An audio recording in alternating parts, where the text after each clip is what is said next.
for 70 years. You spell mayhem, Martinsville.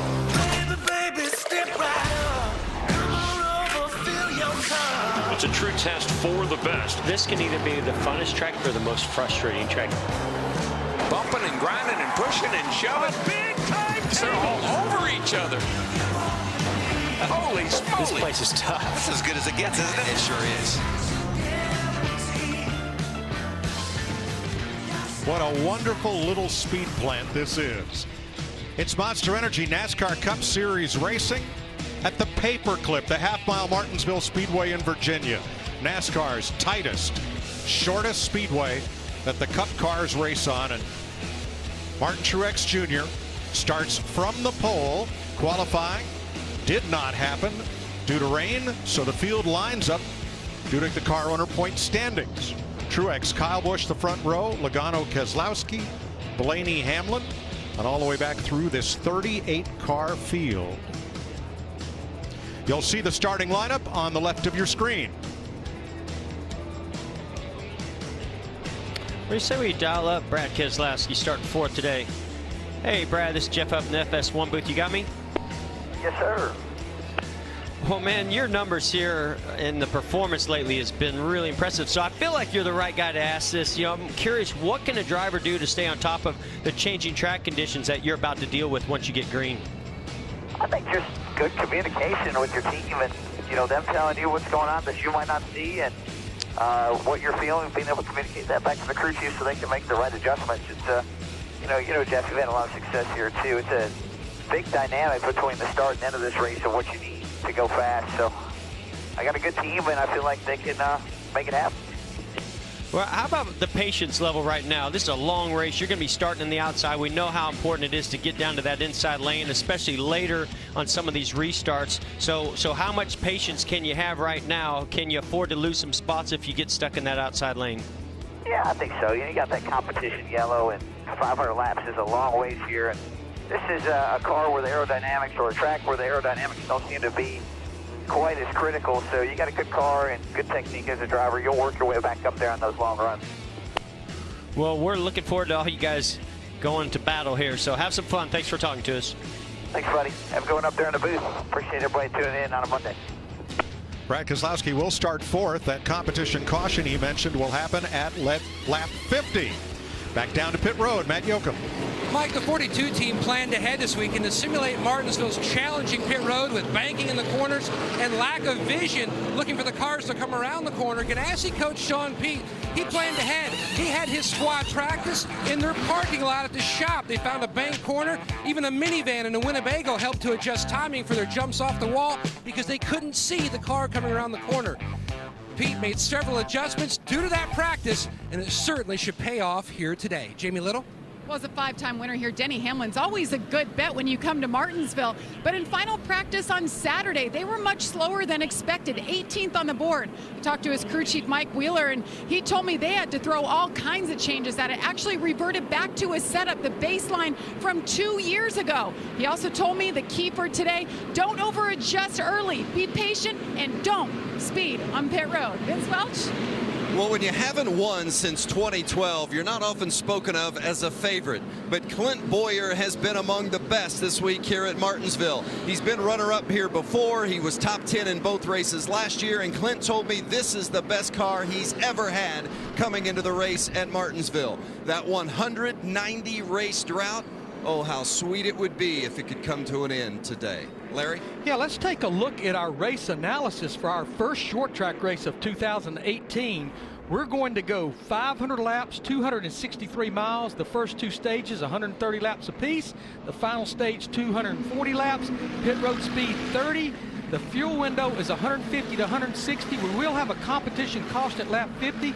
And the grip level is a 3 with an asterisk by it. As rubber goes down, especially in the rear tires, Mike, it'll be like driving on ice. No pun intended. Thanks, Larry. Hopefully all that ice has melted. Ricky Stenhouse in a backup car. Greg Galding, inspection issues. And Michael McDowell, unapproved adjustment. They will start at the back of the field. Everybody very appreciative of these fans for sticking around, those that could make it back to the track on the Monday, and everybody includes Jimmy's crew chief, Chad Knaus. All right, gang, let's get ready to rock and roll. First and foremost, I want to say hello to this awesome crowd that stuck around for a beautiful day of racing. Thank you for enduring all the snow, crazy weather, and everything else. I hope you enjoyed that truck race. I think this one's going to be even more exciting for you. And a big thank you to Speedway President Clay Campbell, who yesterday went on social media to both apologize and explain to the fans about the delay. Spotting is a very different art. As they stand atop us in the middle of the front straightaway, a couple of spotters tell us about the difficulty of their job here. You know, it's funny, everybody asks, how much do you look at your car referencing your paint schemes? For such a short track like this, you're kind of scanning the whole track at one time. If I'm staring at my car at a short track like this, chances are I'm not doing a very good job of spotting. There's always something happening here. It's one of my favorite racetracks because of that. We're leading the race, I'm still looking way ahead. Or if I'm running 20th, I'm still looking way ahead here at Martinsville. Well, guys, if you're looking for your spotter, it's the one in the black jacket up there. Very good, Larry. And back to Clay Campbell. He announced yesterday that if fans held a ticket for the truck race or this cup race, they would be admitted for the whole day. So if you had a ticket, you're here for the day, see both races, and hopefully enjoy a great battle as we just saw with John Hunter Nemechek winning in the Truck Series. Oh, look like sort of Toyota teammates are going to swap here and probably work this initial start out. Why would they do that, Jeff? Well, I think what's going to happen is, you know, the 18, we already talked about that with Keselowski, with the 18 of Kyle Busch doesn't want to get stuck in that outside lane, so they'll both be single file by the time they get off the turn 2. Well, our computer projection model, Bernie, did not freeze up overnight. Bernie picks Kyle Busch over Martin Truex, Brad Keselowski, Kevin Harvick, Joey Logano. Well, when I looked at practice times and past history, I think Bernie is going to be rewarded today. I think so. Come on, you hot dog. Here we go. That's right, buddy. This is as good as it gets. This is the history of this place. One of the first racetracks that NASCAR ever came to.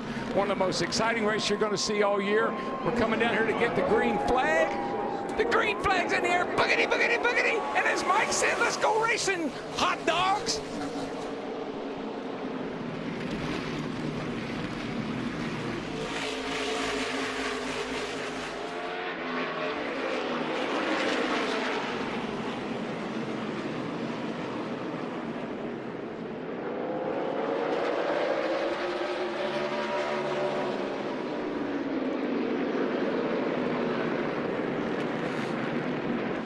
Boy, these are nervous times for these drivers. Tires are really cold, track's cold. Not a lot of grip out there, especially under braking, getting in the corner. Already lap 1, we saw the 12 of Ryan Blaney lock up a left front tire getting into the corner. And Mike, this is the third pole in a row for that 78 car. And remember last week, he dominated the race. He's not won on a short track. Martin Truex Jr. I'm talking about. I think today might be a day when he does just what he did last week, lead a lot of laps and maybe win this race. Well, he's got a mirror full of Kyle Busch, who I think he wants to go out there and lead some laps today. Power move by Denny Hamlin. He takes over 5th. He and Blaney were side by side a lap ago. But Hamlin got a better run off turn 2 last time by and sealed the spot. Yeah, and Hamlin was not happy in practice. His car, the lap times weren't there. The balance wasn't there. We know how good he is. Here's a pass for the lead. Truex Jr. not going to fight and battle with Kyle Busch right now. Kyle Busch certainly, it seems like that team has found the balance here early. And that would make me nervous. I don't think I want to have a really well-balanced, a really good race car right now at this stage of the race. This track's going to change a lot. Kyle Busch said he was tired of finishing second, tired of starting second. Where'd he end up in California? 3rd. I think that made him even madder. Jimmy Johnson on the move from 18th. He's gained 2 spots. And Mike, it's just so if you get on the outside at all, you get freight train. I mean, you could be running the top 3 or 4. You get on that outside, you can fall back to 20th before you can find your way back in line. So right now, critical to stay on the bottom. Yeah, and that's what makes it so challenging, how hard you want to fight and battle for that position. If you fight too hard, as we watch Eric Jones here on the outside is battling, you can, and that's Ryan Newman, he's battling with. You got to be careful. If you battle too hard out there, the cars behind will catch up, and all of a sudden it is that freight train. These two started side by side. They're still side by side. And what you do, Mike, is it's so tempting when that guy behind you sticks that nose down on the inside and that spotter says he's looking. Early on, you'll just give him a little room. Later on, you'll say, I don't care if he's looking or not, I'm turning in. Third place, Hamlin moves on Logano. Really impressed with that move, the way that Hamlin's car looks right now. I mean, he's so good and patient here anyway, but after I was a little bit concerned for him after we heard some of his comments from practice. So great job to he and Mike Wheeler and the adjustments that they made with this car today. Yeah, it looks like the Gibbs guys maybe got some pretty good notes for the start of this race. 18 leading, 11 running third right now. Cars look pretty racy. Down the back straightaway, 9,000 RPM. Down to 5,000, 4,700 in the corner. That's got to be the biggest spread of RPM that we see at any racetrack. It absolutely is. Almost 120 miles per hour all the way down to 60 miles per hour in the corner. You won't see that kind of variance at any track that we go to. And Mike, you drive by the RPM. You don't look at the tack. You listen to the engine. And when it gets to a peak, certain point, you back off. That's your cue to back off. Boy, look how far that brake pedal goes to the floor. It looks like it's almost going to go all the way to the floor. One thing you'll notice about the footwork here, and DW did it better than anybody, is you'll modulate that brake as you get to the center of the corner. As you start to release that brake pedal a little bit, the car cuts. Now you go hard to the throttle. Yeah, what you got to watch with his left foot is he's fine right now. He's not tapping that brake. Right. Later on, as the pads wear a little bit, he'll want to hit that thing a couple of times before he gets to the corner to get those pads shoved out against the rotor. Now, those Penske cars are running in line, but I'm a little concerned about Brad Keselowski. Twice now, he's gone, and between turns 1 and 2, the car shot up the racetrack. The last time it happened, his teammate got past there, Ryan Blaney, moving Keselowski back to the 6th spot. Haven't seen it happen since, but he was way up and out of the groove. Yeah, you're right, Michael. That was a really good, one of the fastest cars. The two was consistent in practice. Ooh, Harvick gets a corner on Kyle Larson. Little kiss. Don't forget what happened with these two last week at Fontana and Auto Club Speedway. They got together. Harvick ended up destroying his car, getting into the outside wall. Yeah, I wonder, Harvick going for 4 wins in a row last week. I wonder how disappointed he is. Very disappointed, I'm sure. Also wondered how he and Larson would race each other today. I think that little tap, Larson said, I better get out of his way, because he wasn't very happy with me last week. Well, he's not happy at all, because Kyle Larson is getting freight trained. After Harvick, Almirola went by, Austin Dillon, and here comes Kurt Busch. Nope. Yeah, he's not quite down. And Kurt Busch is one of those drivers, he carries a lot of entry speed, so he's not one you want to slam the door on getting into the corner here at Martinsville. Yeah, a lot of guys, like I said, when they say they're looking, some guys you better give them some room, and he's one of them. Ryan Newman now looking for 12th spot against Larson. And not going to get it here. Whoa, maybe. Contact. Little contact. I think Larson must have a sign on the back of his car. Hit here. Hit me here. He's had a couple of shots already. Well, Newman had a lot of momentum going into turn 3. Now they're back single file once again. And one of the things I think we're going to see here early in this race, because there was not a lot of rubber laid down this track, and it was all picked up actually from the truck race, you can start to see the groove of the right side tires starting to really lay that rubber down, but it's going to wear the left side tires out really fast. Yeah, Mike, remember in practice how we saw, we got a Denny going into second place here. That 11 car looks pretty good. Yeah, real good. Early in the race here, but they run the air pressure so low in the left side tires, the tire was actually wrinkling up. And you'll see a lot of black left rears who's wearing the letters off the tires from the tires being so low. 19 laps complete. Kyle Busch in front of Denny Hamlin and Martin Truex, top 3, all Toyota. Throughout the season, Ford will be searching for the most passionate NASCAR fans to become the first ever inductees into the Ford Hall of Fans. To learn more, go to NASCAR.com/Ford. 26 laps complete at Martinsville. There will be competition caution at lap 50, but Denny Hamlin is not waiting around. No, they've got that 11 car dialed in, and we know how good Denny Hamlin is at this racetrack. I think that's bad news for the competition right there. See him up front early. 5 victories for Hamlin here, second among active drivers all time. And I like the way the car looks up off the corner. That's where you make time here. Not so much getting in when you get back in that gas and that car comes straight up off the corner. Watch Hamlin. Yeah. Car doesn't wiggle, straight up off the corner. Denny's so disciplined here. You watch him. He just rolls in the corner. Doesn't carry a lot of speed through the center, but gets it pointed and really launches up off these corners. And that's when his car does that. That's when you know that Denny Hamlin's going to be a real major factor in this race. Cut his teeth on the Virginia short tracks in a late model. Was tapped by the coach, Joe Gibbs. Up he moved. Logano making a move on the 78 of Truex. Third place. Another car that's been really good here in the past, that 22 car, Joey Logano. If we had qualified, I'm not sure he wouldn't have won the pole because he has a number of poles here at Martinsville. He gets around this joint really, really well. What are they saying about the 22, Matt? Well, DW, before that pass for third, you had all three Penske cars, fourth, fifth, and sixth. Ironically enough, all three are somewhat different setups. Logano likes to try to focus more on drive off from that exit of the corner to get a great shot down the straightaway. Meanwhile, the two car, he likes to focus on the center turn. Right now, though, Logano says his car needs a little bit more help rotating to the center of the corner, a little tight at this juncture. Teammates battling here. Chase Elliott, William Byron, just in front of Trevor Bayne and Chris Buescher. Jeff, I don't know about you, but if I have to have my car one way or another to start a race, I'd like for it to be a little snug. Yes. I don't want that thing jumping sideways because people will pass me if they do. A little snug, I can work with that. Yeah, and sometimes you'll lose the bottom groove early in a run because of that. Somebody might you'll get to the inside and freight train you, but on the longer run, you definitely want to start out a little bit snug here. And I'm starting to see the groove change slightly as rubber's starting to get into this racetrack. You're starting to see some teams drivers straddle that lane of rubber in the corners and diamond this racetrack. Now it gets tricky. As Keselowski completes the pass, race leader Denny Hamlin begins to get into lap traffic. That's DJ Kennington in the 96, sponsored by Gordon Brothers Investments. That's not one of your deals, is it? Okay, all right, just checking. One of my deals. I mean, we could talk. Every other Gordon. There's Gordonville, there's Gordon Highway. Pulling up on Ross Chastain in 36th place. And then Ricky Stenhouse just ahead.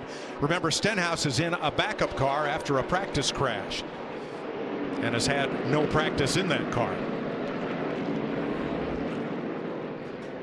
Then ahead of Stenhouse, Landon Castle in the 00 this week. Jeffrey Earnhardt and the 00 team parted ways during the week. So the Iowan Castle is here at Martinsville for them. I just remember last year when Stenhouse was battling with Kyle Busch, when Kyle Busch was trying to put him a lap down prior to that first caution coming out. And so I wonder if Stenhouse is going to battle with Denny Hamlin here. Well, here's what happened on Saturday. Ricky Stenhouse way up ahead into turn 3. Yeah, he just got into the corner and wheel hopped the rear tires just enough to get him out of the groove. That was Saturday. They unloaded the backup car, prepared for qualifying, which did not happen, so he had to start, would have had to start out back regardless of whether or not we had qualified. Vince?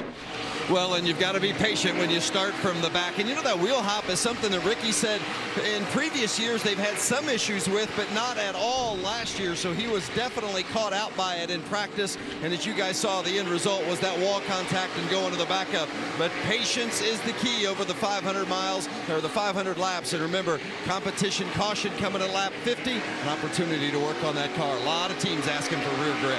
Yep, that's 11 laps away. Now here's Austin Dillon in 12th place.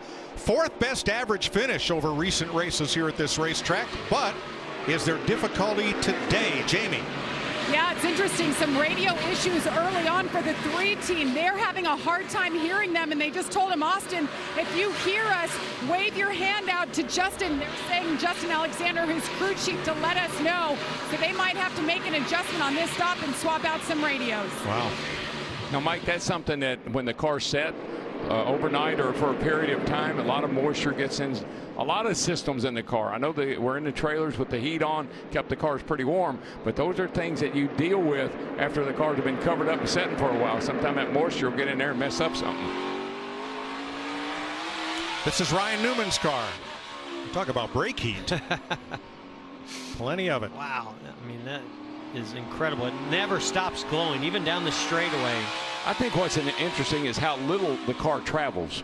The cars are running pretty much you know, they don't have a ride height rule, so they run right on the ground. But you watch that shock absorber, that's how we always told how much the car was traveling. Heck, that thing traveled 1 inch, not moving much at all. And, you know, we're used to seeing shocks with Packers and all kinds of bump stops, and there's nothing on that shock, so it's all about that spring and how much travel is built into that spring. You know, Mike, the last thing you want to do is give up a bunch of spots on pit road by trying to do too much. But I think about Austin Dillon in that 3 car. Everybody locates their radios in a little different location. Let's go to our Ford Performance car, and we can show you where a lot of the teams locate the radios. They are right over here on the left side. So what they could possibly do is give Austin another radio, and he maybe, before we go back racing, he might can get that radio changed out on his own, so they would not lose any time on the pit stop. And it could be any number of things. It could be where the helmet plugs into the wiring to the system for the radio. Could be a lot of little things. Just have to track it. 6 laps to go to the competition caution. You are the bug on the bumper of A.J. Allmendinger's car today. Trying to get a spot from Austin Dillon before the yellow flag waves, and thanks to the 47 team for allowing us that camera placement. Pretty sharp view of the tight confines, not the friendly confines, of Martinsville Speedway. Yeah, and Austin is running the preferred line, Mike, but you got AJ back there. He's running the line that can take that preferred line and get you in trouble. They're in lap traffic now.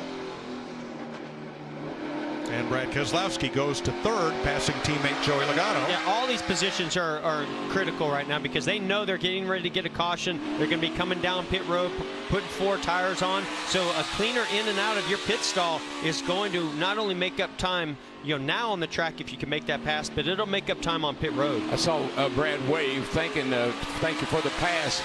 That car, Mike, remember, started the race a little tight, sliding up the racetrack. As we get into this run, it's getting better and better. All the Stewart-Haas cars in the top 10, 7th through 10th. All right in a row. All the Penske cars in the top 10, all 3 of them.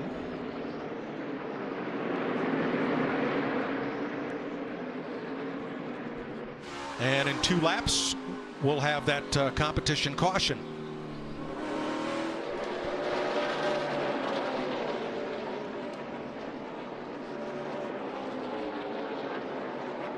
Been pretty impressed with the 11 car. Very patient. Hadn't forced his way by anyone. He's waited for everybody to move up a little bit or get a run under him. Doing a nice job here coming to the end of the caution. Yeah, I'm really anxious to see which teams make some big adjustments here early. This is a long race. Put it out. Competition yellow. Leaders going off at 2. So Denny Hamlin has now led 24 laps. Kyle Busch 22 and Martin Truex the first 4 laps. NASCAR declared in the drivers' meeting competition caution at lap 50 because these cars did not get a chance to qualify and had not been on track since Saturday about 1 p.m. The voice you heard was this NASCAR head chief scorer over there, doing a great job as always. David Hoots. David Hoots. Fellas, how about a quick word from Dewey and Mountain Dew? Call Dale Jr., please. Hello?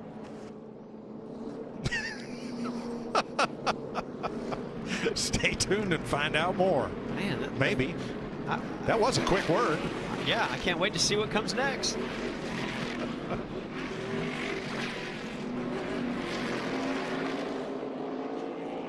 It's a long, winding pit road here at Martinsville. It starts in turn 3 all the way around to turn 2. Vince. And the very first pit box belongs to Kurt Busch. He said, I like it because it's easy to get in and it helps me stay out of trouble as you go through that big bend that you're seeing there on the left side of the screen. It's a little bit loose. They're going to make an air pressure adjustment, 4 tires. Jamie? And the 41 finishing up his pit stop as well. Denny Hamlin saying the car is pretty darn good. Didn't say much. Brad Keselowski said, I think we can go another stint here without any adjustments. He said it started off a little bit wiggly, and the 18 car has been really good to start. It's a 4-tire stop for all 3, Matt. And Joey Logano stopping short in his box to help his exit because the 78 of Truex pitting right in front. Logano says the car is 1 loose on a 1 through 5 in entry. tight to the center, and he loses grip on exit. An air pressure change on the 22. Little bit extra time on that left rear. He loses a number of spots on pit road. Here's your Sunoco race off pit road. Flawless for Denny Hamlin, who had a penalty in each of the last 6 races here, but they are flawless on this stop. Kyle Busch trying to get out as Cole Witt tries to get in.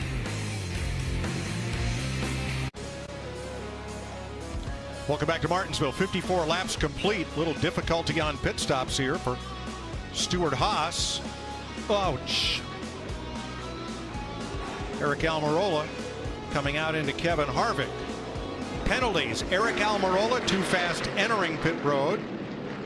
Jamie McMurray too fast exiting. Bubba Wallace just too fast. Just multiple segments. Yeah.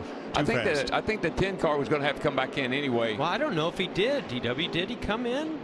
Well, if he didn't, he will. They said he was speeding. Yeah, that was pretty heavy contact with that right front and left front on the 10 and the 4.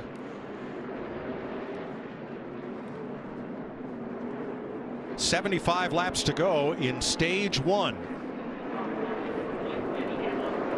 Green flag.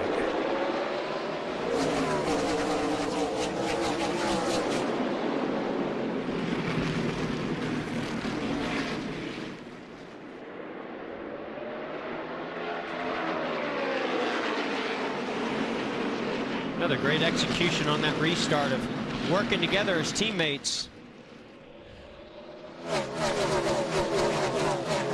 Mikey, just when you're on these restarts, you're going to have some casual contact.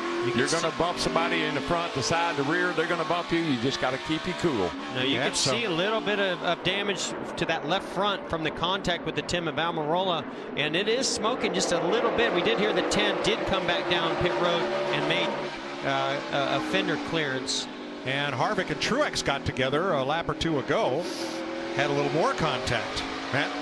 Mike, looks just like cosmetic damage. Harvick told Rodney Childers and Timmy Fedewa both that the steering wheel was straight. Did not feel like the toe was knocked out on that Ford. Yeah, the bulk of that damage, it looks like the nose hit a little bit, but the bulk of it's behind the left front tire, so he should be fine. Oh, Ryan Blaney got the boot for Martin Truex. Change of position, 4th place. That happened back between turns 1 and 2. Yeah, Blaney was pretty lucky that Clint Boyer wasn't a little bit closer. He would have been losing multiple positions on that move. Takes a little luck. You got to kind of be in the right place at the right time. Things happen your way sometimes. You get away with stuff, but sometimes it can be the other way too, disastrous. Kurt Busch backing up. He was alongside Kyle Larson. Looked like he might gain a spot or 2. But now he's hung on that outside and not moving forward. There goes Allmendinger, and here comes Paul Menard. Yeah, you can hang on that outside for a few laps, but it's not going to pay off. You've got to get back down on the inside as soon as possible. We see Kurt did finally fall in front of the 21 there, Paul Menard. And as a driver, when you see somebody stuck in that outside lane, you drive in the corner a little deeper. You get the gas a little earlier. You just want to get your nose in there just the slightest bit to keep them going backwards. Yeah, you know, it could be your best friend, and you know what you say, Mike? Sucker. Kevin Harvick has something rubbing. He's reporting a little smoke in the car when he turns in. Yeah. Fastest car on the racetrack right now is Truex. He's caught Keselowski. That'll be for 3rd place if they get to battling. And here's a look at Harvick. Kevin can't afford is any more contact with anybody else to beat that fender and any closer to that left front. Yeah, and I think the air pressure, Mike, is so low in the left side tires. Even if you don't have damage, sometimes those tires will rub. We saw that with the left rears, a lot of left rears. So I don't think that's anything to worry about. I don't see any major smoke coming from the car. Right behind Harvick, Joey Logano. You can see a little haze of smoke every now and then from the 4 car. I think that'll get better. I think it'll possibly go away. Turn 4, Bubba Wallace up the racetrack, and he gets into J.J. Yaley. Well, they sorted it all out. I thought we were going to have a caution there. You're talking to the bottom. Yeah, and he got up out of the groove and got some of that debris from the other tires onto his right side tire, so he just has no grip, or maybe even he has a tire going down. Yeah, it looked like he may be coming to pit road. Here's a look at it. Wow. Oh, yeah, maybe have a flat right rear tire. Matt? Mike, that's what Bubba Wallace told his team. I believe I have a flat right front tire on this 43. That's why you saw him start to move to the high sign to save it from going into the fence. You know, I listened yesterday on Sirius Radio driving over to Virginia International Raceway to watch the sports cars after we got snowed out here. And they had a show on about fantasy racing and how to pick your teams and the values of different drivers. And there was a lot of talk about A.J. Allmendinger and Ty Dillon. They said Ty Dillon among the value drivers, and A.J. Allmendinger and Austin Dillon both having good records here and kind of being, let's say, dark horse picks today. Jamie. Could be, and Austin Dillon started this race 12th, but then he had those radio issues, and it took not one but 2 pit stops to get it resolved. Hey, Austin, if you can hear me on 2, the push to talk is by the left side mirror on the roll bar. So do I need to be talking to him on channel 2? Is that what I need to be doing? I have no idea, Andy. He thinks it's on 2, so yes, I would try that. Spotter Randy Houston. Well, you want to try to sort that out as much as possible without actually losing time on pit road. If they can figure out how to get radio 2 to work and they have communication, then all is fine. But if they can't get that figured out, they're definitely going to have to come down pit road or on the next caution. You know, it's one thing tuning your radio on the highway at 70 miles an hour. It's quite another when you're trying to make a U-turn at 70 miles an hour and get back up over to 120 miles an hour. Mike, you got 800 feet of straightaway. Most straightaways 800 feet long. I mean, you can't do a whole lot in 800 feet. Run 130 mile an hour. Ryan Newman and Eric Jones. I don't think either of those cars is going to have a bumper left at the end of the day. Got one front and one rear. Ryan just gave Eric a boot coming out of turn 2, but it did not result in a change of position. We used to call it giving the driver the chrome horn. These cars don't have horns, but they did have chrome bumpers. Well, things are different now. I like the Morse code. 1 bump, I'm there. 2 bumps, you're in my way. 3 bumps, sorry. Sounds like the Ted Christopher rule. More on that later. Vince? Well, a bit of an issue on this last pit stop. The 37 of Chris Buescher pitted just ahead of the 20 of Eric Jones, and it's tight here on pit road. And when Jones came out of his pit box, he clipped Zach Young, the jack man, on the 37, knocked him down. They don't believe the injury to be serious. He walked to the golf cart under his own pressure, under his own ability, but they did take him to the medical center to be checked on. Evan Markle, who will, his fueler on the 47, will come over and jack the 37 moving forward. Thanks, Vince. Boy, here's a knot of cars. They are. It looks like they're lined up for a restart. they are, and they are leaning on each other. McDowell and Dillon, Buescher, Dillon, Almirola.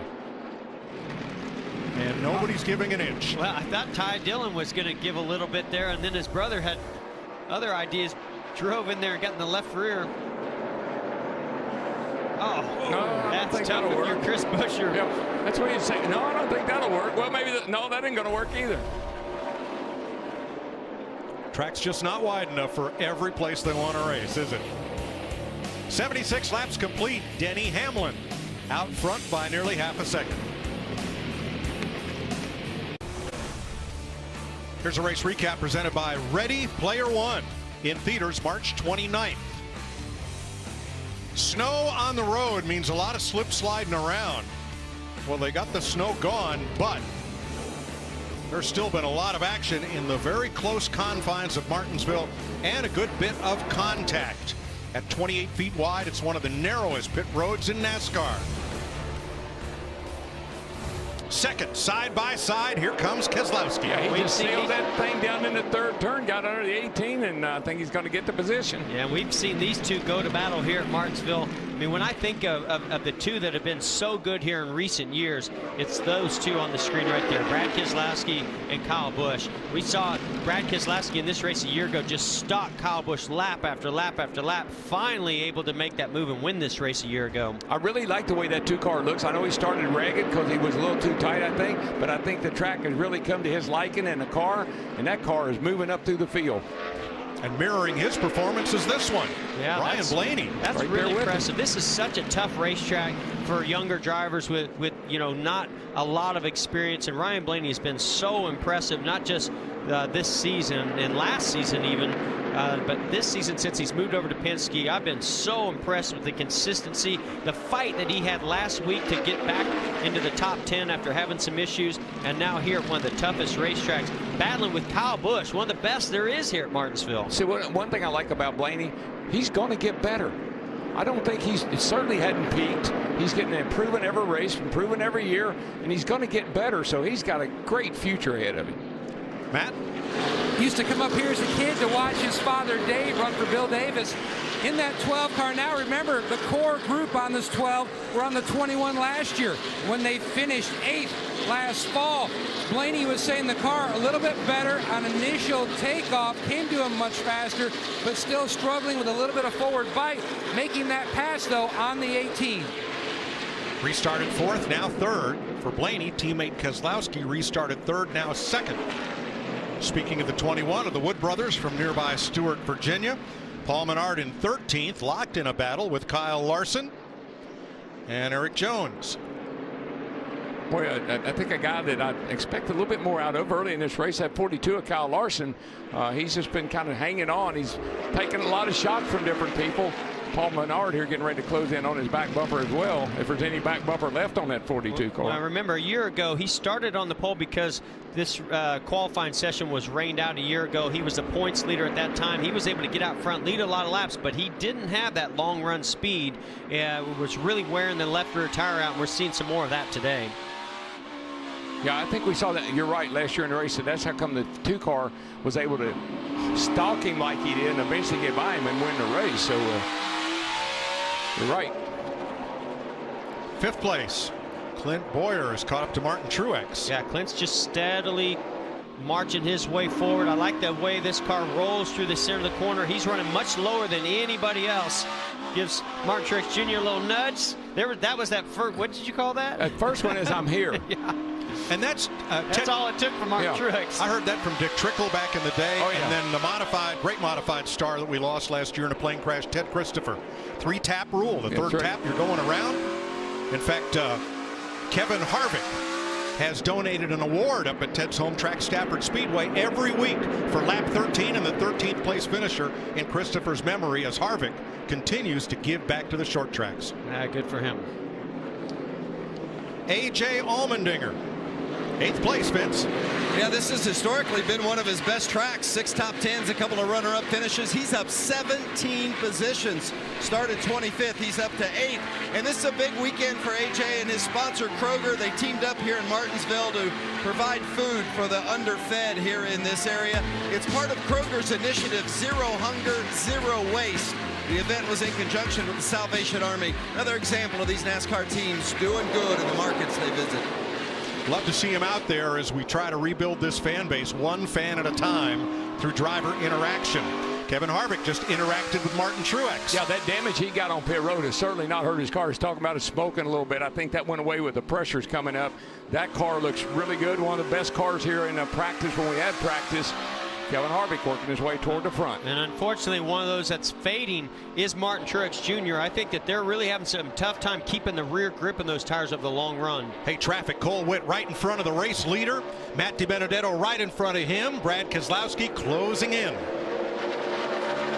Now, each car that you come to lap is a little bit faster race car.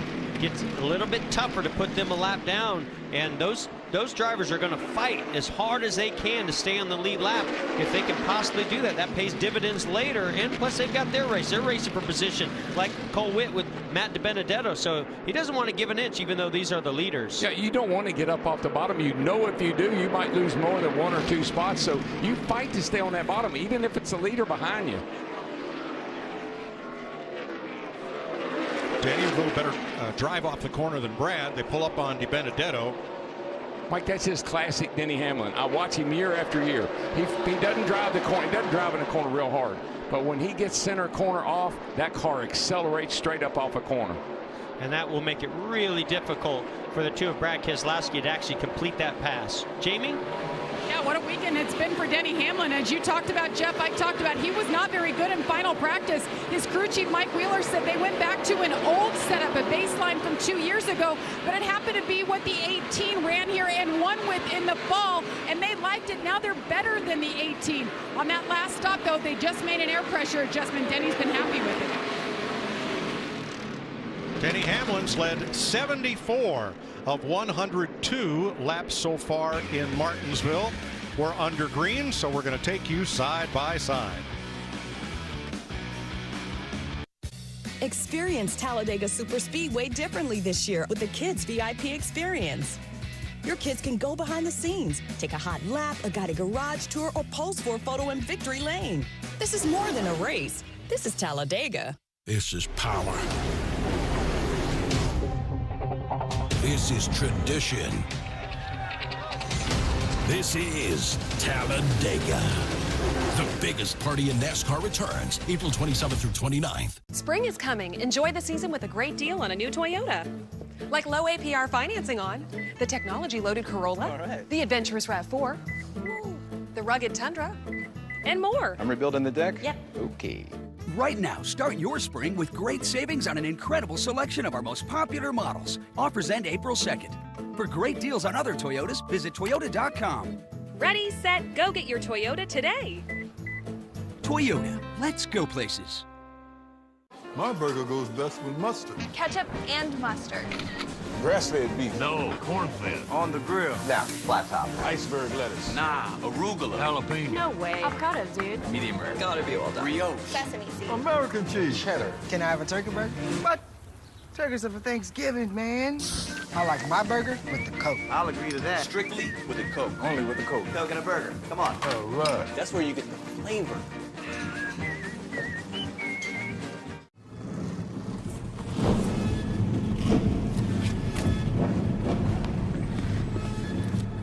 Things could get rough out there. The bumper to the back of the 24. You think you got the brass? I proved it last season. That was last year. Now we've got young blood ready to take out the old. Start your engines. It's time to race.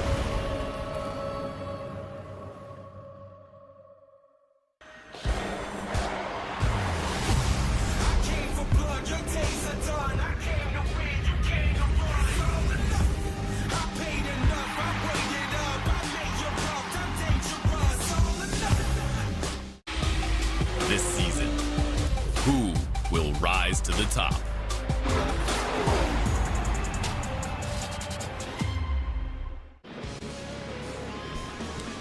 Welcome back to Monster Energy NASCAR Cup Racing from Martinsville, where Denny Hamlin is trying to hold back Brad Keselowski and Brad's teammate Ryan Blaney. 4 Fords, 2 Toyotas in the top half dozen. See, Mike, here's another way to watch a driver and how disciplined he is. Somebody gets on your back bumper, you start jumping in the throttle, getting the car a little loose and sideways off the corner. Hamlin, he's got a style. He just stays and does the same thing over and over again. If you can get by me doing my thing, go ahead, but this is what I do. Well, Brad Keselowski's style is, I'm going to carry a ton of speed into the corner and get all over your rear bumper, make you start thinking about what I'm doing back here instead of what you're doing. I tell you, Brad, that one getaway here a year ago when he started late in the race, he had a restart and he took the outside lane. I never knew why, I never even asked him, but I was surprised when he did it and it beat him. Just lap past Canadian DJ Kennington, who's been known to drive a slow snowplow a time or two. Probably had a ball here yesterday. All right, 7 laps to see who gets the stage win and the playoff point here. Well, and I think that's why Brad's put so much pressure on Denny Hamlin.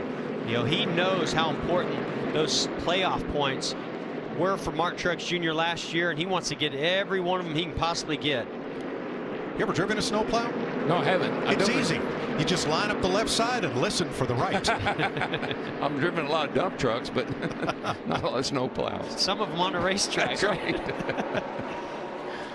Joey Logano has slid back to 10th, trying to hold on to the final stage point. Jimmy Johnson behind J.J. Yaley, who's doing a nice job in the 0-0 today.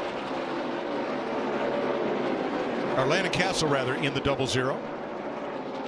J.J. Yaley's actually a couple spots ahead of him in 30th in the 55 look at this today. run by A.J. Allmendinger. Doing a great job. I mean, we've seen him have some great performances here at Martinsville, but I mean, he's passing our defending champion, Martin Truex Jr. right now. It just seems like I've heard this time and time again. I never really thought if they applied or not. I've heard road racers really run well at this racetrack, and AJ is an extraordinarily good road racer, so it must be some truth to that. I think it's the braking thing. Remember how to coordinating the gas and the brake and everything, getting in the corner? I think that's what he's really good at.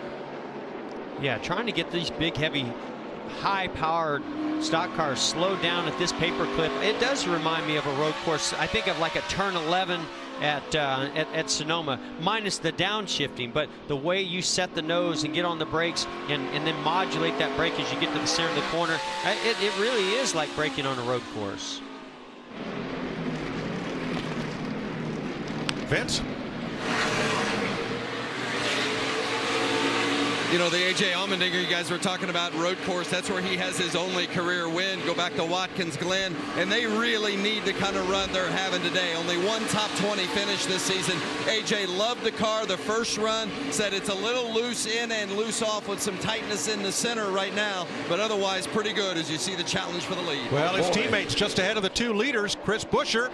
Somebody's going to have to pick a lane here. Keselowski had the inside, but could not wrest the lead from Denny Hamlin. Buescher's not giving those leaders a whole lot of room there. I thought that the 2 was going to use that 37 car as a pick, but it didn't quite work out. Hamlin had different ideas. Well, and that's the strength of the 11's drive off. He can get the car pointed straight up off the corner and get that great launch up off the corner, and even though Keselowski had position on him and had the lap car as a pick, just couldn't quite get the grip up off the corner. And you can't blame Buescher in the Busch's car. That's a mouthful in more ways than one as they trade a little paint, because he's trying to stay on the lead lap with just a couple of laps to go in the stage. Exactly, with just a couple laps. He does not want to be the free pass car. He wants to be the last car on the lead lap, so he's going to fight for this.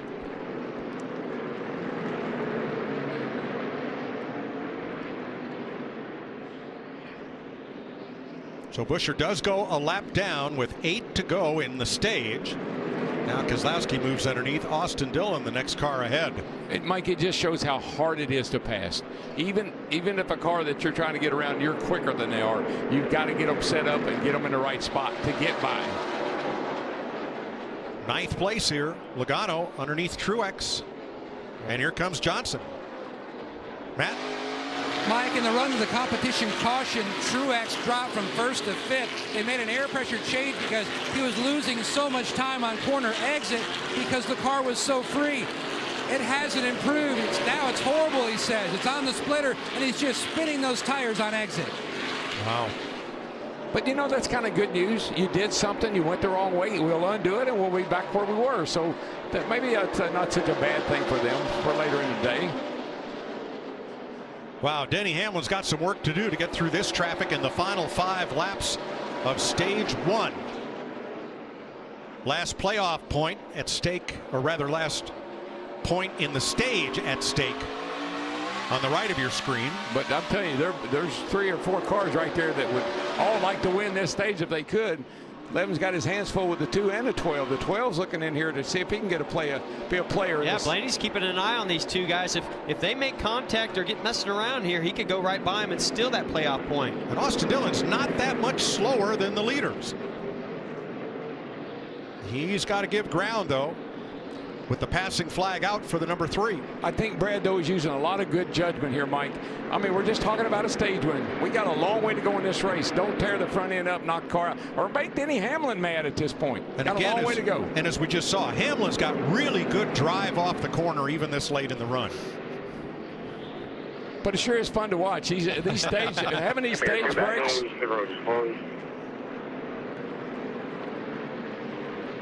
Jamie McMurray next ahead for the leader. Yeah, no slouch here at Martinsville either. Jamie McMurray started pretty far back. Just trying to stay on that lead lap here. Brad Keselowski won both the stages here last fall, finished 4th. You can see right there how much Jamie McMurray's really. Oh! And they get into the 51, who goes way up the racetrack. Harrison Rhodes and fortunately out of harm's way, because they were coming. Yeah, I think the rear tires are just shot on all these drivers, especially the one in McMurray. Denny Hamlin wins stage 1 from Keselowski, Blaney, Kyle Busch, and Bowyer. 5th stage win of his career and first on a short track for Denny Hamlin.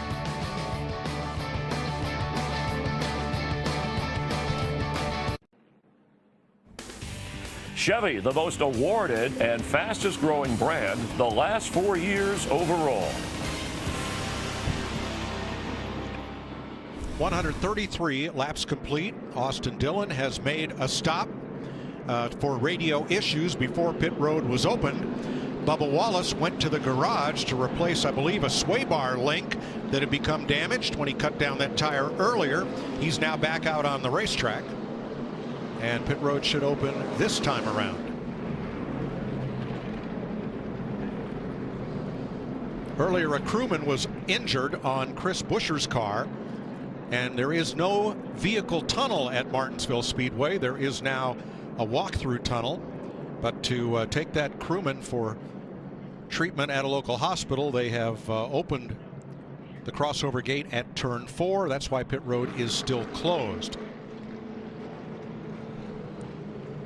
Denny Hamlin has led 106 of 134 laps. It's a pretty steamy ride he's got today, but that 2 car is wearing him out. Just had our first Martinsville hot dog of the day. And if you've been following Eddie Gossage and Texas Motor Speedway on social media, there are a lot of things you can win depending on what happens when in the broadcast, in the telecast today. So hope you're playing along. I don't have the list in front of me, and I don't want it, but I know Eddie has about 400 tickets and passes to give away based on things like the first mention of the $2 loaded. Once again, the original Jesse Jones Frank that's in the Martinsville hot dog. There you go. I know the grandfather clock is another, so there you go, Eddie. Brakes.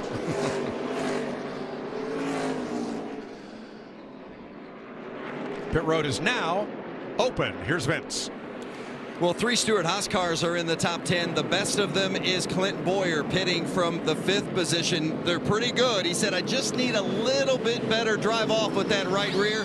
4 tire change, going to make a chassis adjustment on the 14 as well. Jamie? Denny Hamlin in the 11 said he's good in the center and has really good drive off, as you guys have noted. A 4 tire stop. Brad Keselowski in the 2 says he needs some of that drive off. Air pressure adjustment in the rears. Matt? Ryan Blaney felt like the 2 car, Keselowski held him up. He could have gained more time if he'd had fresh air.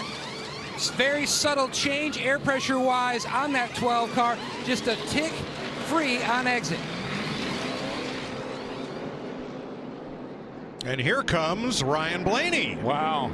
Winning the race off pit road. What a stop. I say we dial up our stage 1 winner. Hey, Denny, this is Jeff up in the FS1 booth. You got me? Plano truck sitting up top here in 4. 1 second here. Hey, Denny, this is Jeff up in the FS1 booth. You got me? 4. Well, congrats, man, on that stage 1 win. Boy, that's the Denny Hamlin that I remember racing against. That car looks like it's just launching up off the corners. What kind of challenges are you facing on these longer runs that you think you're going to have to deal with to win this race? I think, it's a balance. I wish I could get off the corner even better. And doing that without hurting the center is going to be important. I think our center's been our strong suit. So we got to keep that in the car and adjust as the track adjusts. All right, well, good luck with that. Thanks for talking to us. Ryan Blaney, who won the Sunoco's race off pit road, first time he's led here at Martinsville. Denny Hamlin, our stage 1 winner. Before we restart, Larry goes in the pit with RCR, presented by eBay Motors. Mike, we talk about brake kit here, and you have a brake blower on all 4 corners of the race car. You also have blowers to keep the air pressure mandated in the tires, but sometimes you can use it as a tuning tool by cutting one off or cutting another one on.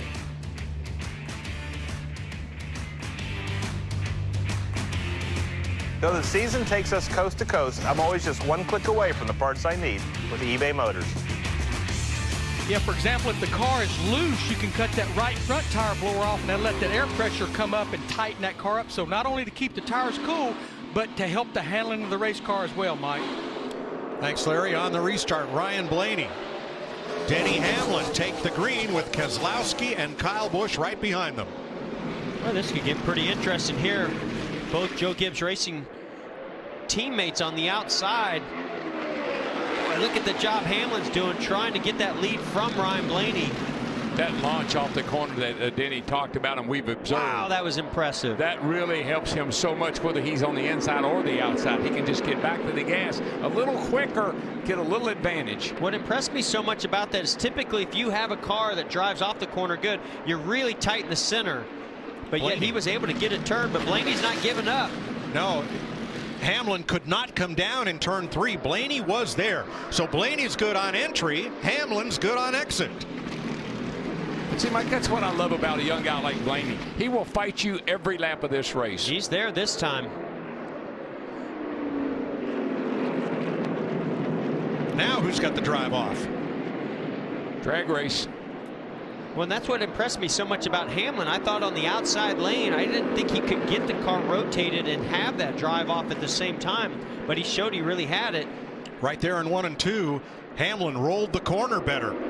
That was the difference, but Blaney comes right back dead even. Yeah, Mike, and again, it takes so much skill for Ryan Blaney to run on the inside of Denny Hamlin and not slide up into him and mess them both up. He really has to work hard to keep that car off of the 11. Right there, and I know it's a little early. I don't know if I'd be quite that nice. I think I'd just move him up just a little bit, but he didn't have to. He did a great job making that pass on Denny Hamlin. 146 laps. We got a long way to go, brother. Now on that caution flag, as things settle down a little here, Jamie McMurray got the free pass. Casey Kane was too fast exiting. Chris Buescher, too many men over the wall, and Austin Dillon too fast entering the pit road. Those were the penalties. Who says you can't go 3 wide here in Martinsville? I just saw Kyle Larson do it into turn 1. I think he was underneath David Reagan. And Mike, what you have to be careful of in situations like this, don't beat the nose up on the car, because that's where for your radiator, your brake ducts, your car depends on those ducts to be open. You beat that nose shut, you're going to burn something up.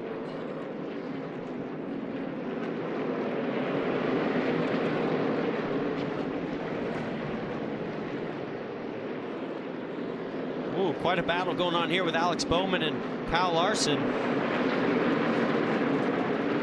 18th place. Larson takes it. Looks like they have tuned his car up on the pit stop. Yeah, those 4 tires will make all these cars feel good for a little while. I just think it'll be interesting to see if Larson can get some speed that he can maintain in that car. He just has a lot of trouble keeping up.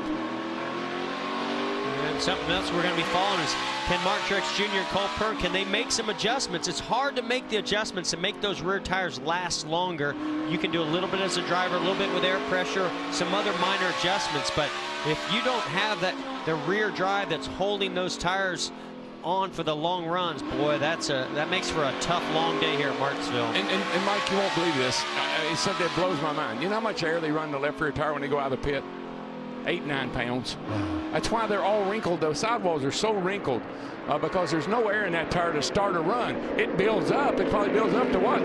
Larry, I hate to put you on the spot, but you know what the buildup is in the tires? Yeah, Daryl, on the left side, it can build up to about 13 or 14 pounds. In the right side, it can gain up to close to 20 PSI over the course of a long run. Yeah, I asked you because I knew you were down there with the 31 car this week, and I know y'all did. You got a few numbers to look at, so thank you. So, you know, we talked to Denny Hamlin there as that Stage 1 winner, and he made an interesting comment to me about they want a little bit better drive off. So I'm pretty sure he communicated that to Mike Wheeler. They probably made a slight adjustment. He might give up a little speed here at the beginning of the run. I'm curious to see if that drive off gets better with those adjustments, or did they just make it tighter in the center of the corner that's hurting him early. While Ryan Blaney is driving away, let's check with Jamie. Well, Mike, I'm in the 19 pit box for Daniel Suarez, and we walked by, and the team stopped me and said, look at this. The rear changer, when he made that last change on the last stop, his gun completely snapped in half. He was able to complete that stop. We've heard about some gun issues. This is the first time we've seen one this extreme. That's just, wow, that's extreme. The frustration these teams have, and we got a battle here for second place, pretty darn good one too, between the 11 and the 2. But the problem the teams have with the air guns is they can't fix anything. That gun is assigned to them, and they don't have any control over quality control, I guess you'd say. Well, because a few teams were spending hundreds of thousands of dollars on air guns, other teams, a group of them, asked NASCAR, please give us a spec air gun, even if NASCAR has to parcel them out to the teams every week so that we can all have the same and stop this arms race. That's what happened, and there have been teething problems like you just saw. That's the highest Chase Elliott's been all day, battling for 10th with A.J. Allmendinger and Paul Menard. Vince? Well, Chase Elliott started 21st, but Alan Gustafson, the crew chief, told me before the race, he said, I'm not really worried about where we're starting. It's a long race, and we've had a really good car. Might take us a little while, but I'm confident we can get up there and be a player when it's all said and done. And it's been a methodical progression, but definitely a progression for the 9 of Chase Elliott. All right, we'll watch for that as Brad Keselowski flexes his muscle, takes Kyle Busch along with him past Denny Hamlin for second. Mike, I don't know what they did to the 11 car on that pit stop. They made a minor adjustment, I'm sure. It doesn't take much to throw a car off, but that 11's not near as good as he was earlier in this race. He's falling back now in the grasp of a bunch of these guys. And you can see how much darker that middle groove is getting from the right side. Goodyear tires laying rubber into this racetrack too. That's going to change the balance of these race cars as the race goes on. We're told all they did on Hamlin's car was an air pressure adjustment. And I'll be curious to watch this run, how it plays out. He might be much better on the longer runs because of that air pressure adjustment, but certainly on the shorter run, they're paying a penalty right now. And then you never know what a team's doing. Like they might say, we want to try something here. Maybe it worked, maybe it don't. We'll know what to do next time. So just never know. Clint Bowyer moves up to 4th. We asked him in the offseason about when he knew he'd made it as a NASCAR driver. Man, I've done it. I'm a NASCAR driver. It's what I wanted to do since I was little. I mean, this is like literally winning the lottery, dream come true level stuff right here. It just doesn't happen every day, and I know that, and I'm fortunate enough to be a part of an amazing world. It's one fellow who's living the dream. Yeah, it's great to see somebody like Clint Bowyer, who's a hard-working race car driver, really appreciates, you know, his path to get here, and he deserves to be here. He's an excellent race car driver and has a lot of personality. I think that's the thing about it. It just has such a great personality, but he's a fiery. He'll fight you too. Huh? Well, Stuart Haas yesterday had a chance for both teams to score a whole lot of points in the Formula One race. That came undone, but not so today. In this NASCAR race, they're all up among the front runners. Matt. And Mike, they are certainly making improvements on the 4 of Kevin Harvick. Earlier in the race, he said he could simply just touch the gas and the car would over-rotate just trying to hang on to it. Several different adjustments. He says still on the free side, but it is certainly much better in settling in, running 8th. Riding with Allmendinger, just behind Logano. Allmendinger 10th. Well, I don't know what adjustments they made to Mark Truex Jr.'s car, just a couple of cars ahead of this battle that you're seeing, but right there beside Kevin Harvick. But the rear tires have just, it's like a switch was flipped. All of a sudden, he's completely sideways and has no grip on the exits, losing a lot of positions. Yeah, you know you're in trouble when you move up the hill and let people go by. You don't put up a fight, so he knows he's got to work on something. Let's take a look at Martin's last 15 races. Been a pretty impressive couple of months as Joey Logano pulls alongside. So average finish of 5th over 15 races. Yeah, so that goes back to the beginning of the playoffs in 2017. I mean, those are incredibly impressive numbers. An average of 5th place over those 15 races. Matt, you have more to add? Well, you talked about how the car has really come to life, and on that last stop, they talked about making a much more significant adjustment on that 78, and they did, shuffling the air pressures again, and he was simply told, you are going to have to be patient. Cole said, just hang with us. We'll just keep taking swings at it as we go.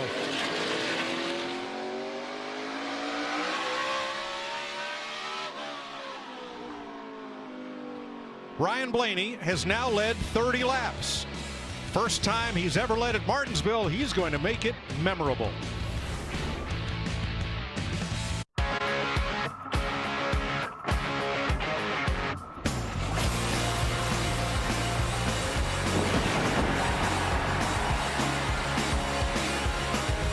$177 laps complete at Martinsville, 47 working 49 now out of the 130 lap stage 2 with Ryan Blaney out front by a full second.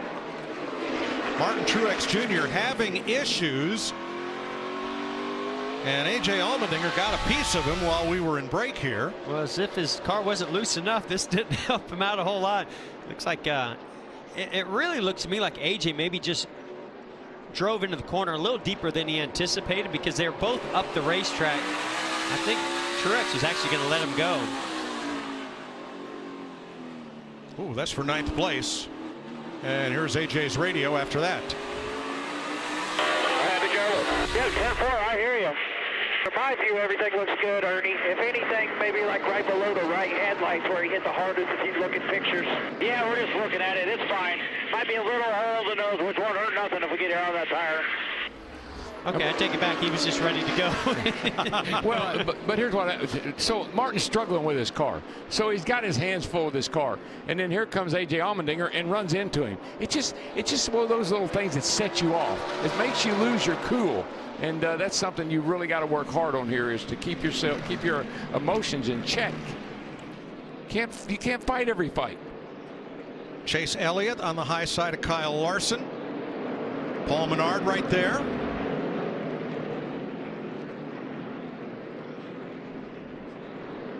Two pretty even Chevrolets dueling it out. We'd see where Chase Elliott was starting to make some ground, get further up into the running order, and then he was battling with Truex actually when all that was going on with Allmendinger, but since then he got stuck in the outside lane and has started falling back. 15th place, Eric Jones, last year's Rookie of the Year, and Alex Bowman. You know, I think back to when I drove this 88 car here at Martinsville, and last year I spent some time with Alex Bowman, as he was also filling in for Dale Jr. back in 16.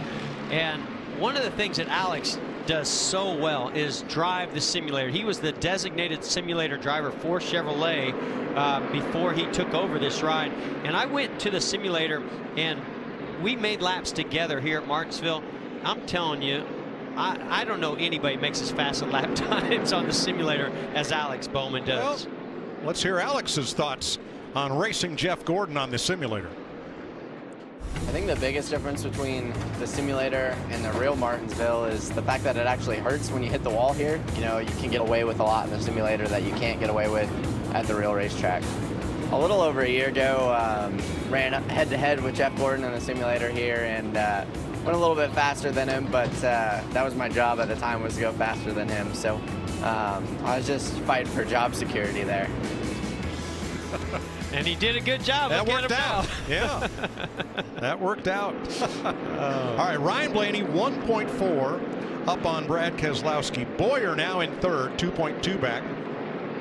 Kyle Busch, Denny Hamlin. I'd say that worked out okay for both of you, really. Right? I like where I'm standing these days. He likes where he's sitting. Pretty smart kid. He knows you don't want to hit the wall. He knows it hurts. Well, and I will say that in that simulator, he went real fast and he did hit a few things. But you can just hit reset and start all over again. Yeah, let's do it again. Vince.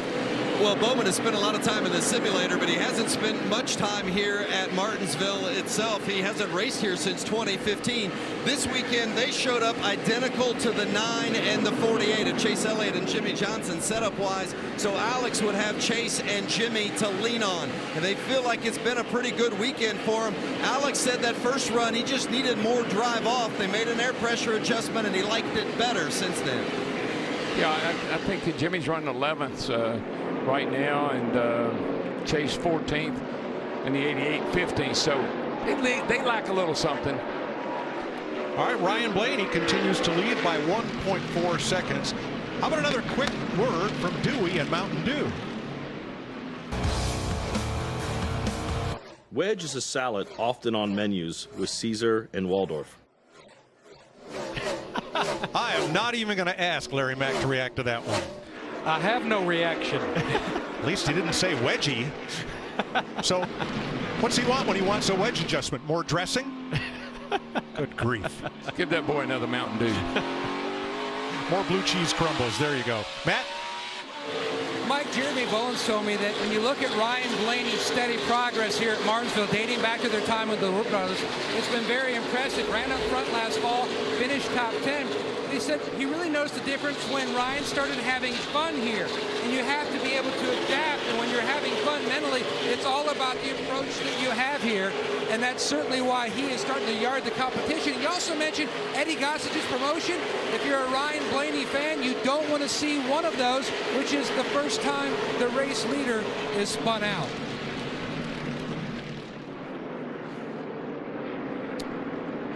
Blaney with a good cushion to second place. Several lap cars in between he and Brad Keselowski. And Clint Bowyer now stalking second place. Yeah, I've been watching Clint Bowyer. You saw right there how good his car cuts the middle of the corner. Brad Keselowski has no answer for that. And I'm just so impressed with the way that 14 car is just rolling through the center of the corner, but not giving up a lot on drive off. Vince, you have more?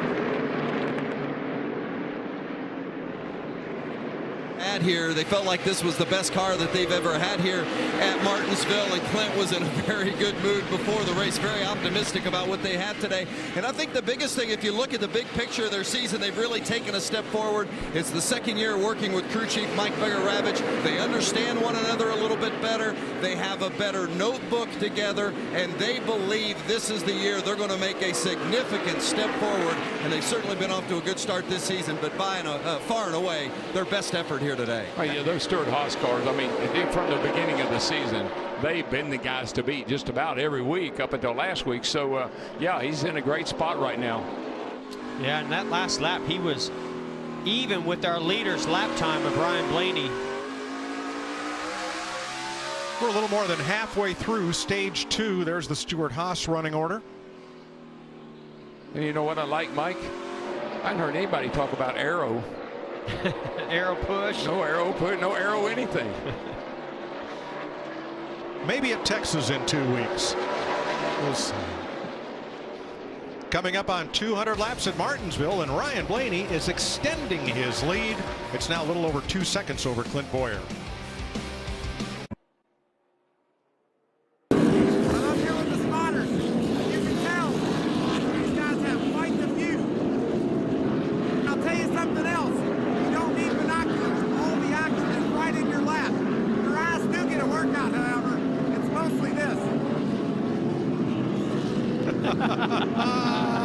Oh, Michael.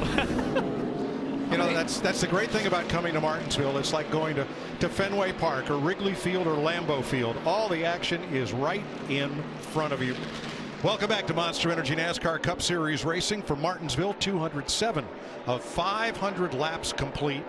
1,000 corners is the battle here today. And Ryan Blaney here in stage 2. Working traffic, but holding a strong lead. Michael's up there in the spotter stand. We've got some spotter audio on Kyle Busch from Tony Hirschman III. 10-4, you want lap time here? No. 07. That makes you feel better. I'd hate to be the one doing all the work. Makes me feel like I'm doing some 21, 24. Yeah, at least I got you out of your office on a Monday. Crew Chief Adam Stevens. Yep, got him out of the office. And here we are. See, Mike, that's what I love about short track racing. It's intense, very competitive, but it's a little bit lighthearted too. I mean, we're not going 200 miles an hour here, so you got this thing under control, and I like that. All right. Jimmy Johnson, 10th place. Jamie? And this battle for 10th has been heating up for just a little bit. And the 48 just got around the 78. He told me before the race he was pretty happy with his car on Saturday. Short run speed, not so much, but long run, they felt like they were in the ballpark. And so far in this race, he's had a tire shake, saying that is the worst of his issues. But they have improved the rear grip. They made a wedge adjustment on the last stop, so it's getting a little bit better as he's in the top 10 for the first time. Yeah, that tire shake could be a couple of things. Sometimes these tires will spin on the wheel because those low air pressures and the amount of drive in those rear tires as they plant those rear tires into the ground and launch up off these corners, and that can get the wheel a little bit out of balance. Also, the brakes. You know, when you use the brakes here, especially on a cool day like today, you can get a lot of pad buildup into those rotors that creates a big vibration in the steering wheel and in the brake pedal. Remember, we saw that on the 42 car, I think it was at Phoenix. Remember how his right rear was vibrating? Don't know if it's that violent or not, but it sounds similar situation. Michael McDowell trying to create some space between he and the 3 of Austin Dillon so that then Ryan Blaney can complete that pass back at 3rd place. You're just always in traffic here. There's no way to avoid it. Greg Gaulding just came out of the pits. 13 laps down as Kyle Busch battles Brad Keselowski, and just ahead of them David Reagan, who is 2 laps down. And we talk about getting into a rhythm at this racetrack. The laps just start to click by, but every time you battle with somebody, it takes you a little bit out of your rhythm, and you've got to recapture that as fast as you can to start getting those consistent lap times laid down. Yeah, as the tires wear off, then your rhythm changes a little bit. You know, you're hitting it pretty hard there when the tires are nice and fresh, but then you've got to really control yourself and not get all excited because you have to work the car a little bit different. Well, these two have been the cars to beat here over the last several races, Kyle Busch and Brad Keselowski.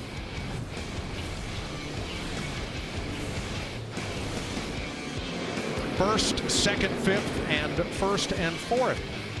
Kyle's led 458 laps in the 2 races here last year with finishes of second and first.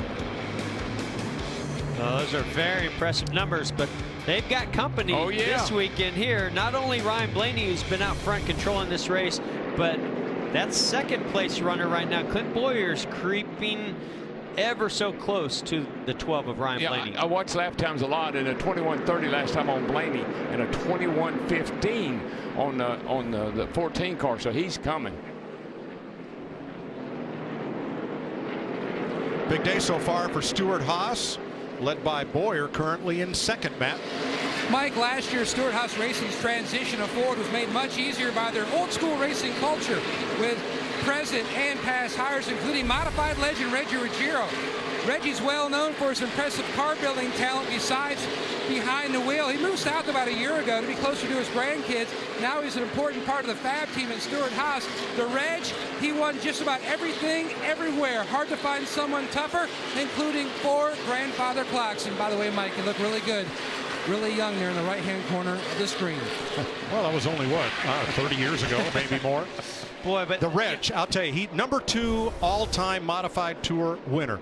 And again, great fabricator, as Matt said. He and Ed Flemke Jr. had Raceworks, built a lot of race cars that won.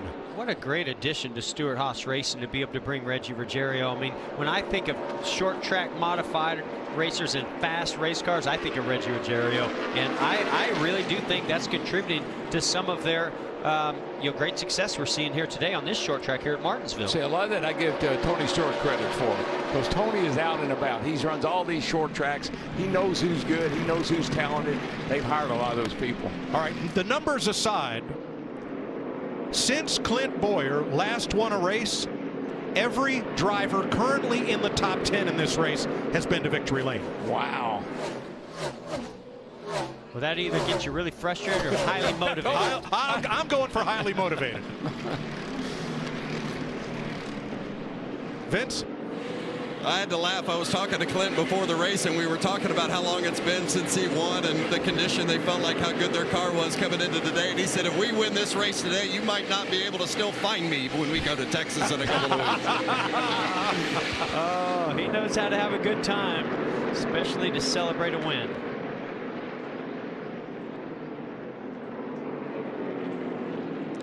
.37 to go in stage 2 here at Martinsville. Ryan Blaney's lead is cut to 0.6 of a second. We'll take you side by side.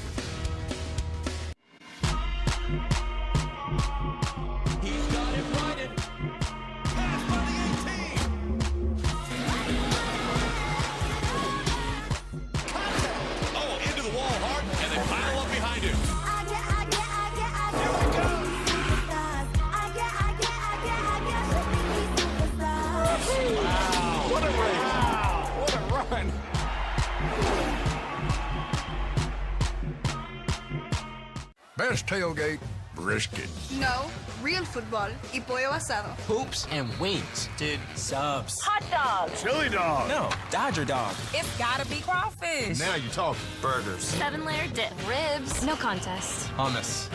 What? You need a hot grill. And an ice-cold Coke. Of course. Football and Coke. Come on. It's got to be Coke. Game day. Race day. Calls for Coke. You know it. Grab yourself a Coke. It's Tailgate 101. They live among us, but they say they're different.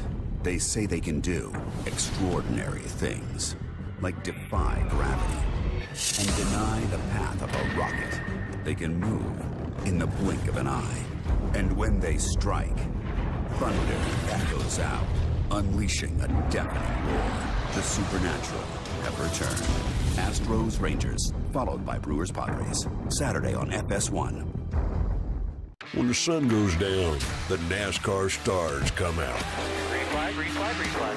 748. The spring race weekend at Richmond Raceway, back under the lights. April 20th and 21st. The Toyota Care 250 on Friday, and Saturday night's Toyota Owners 400.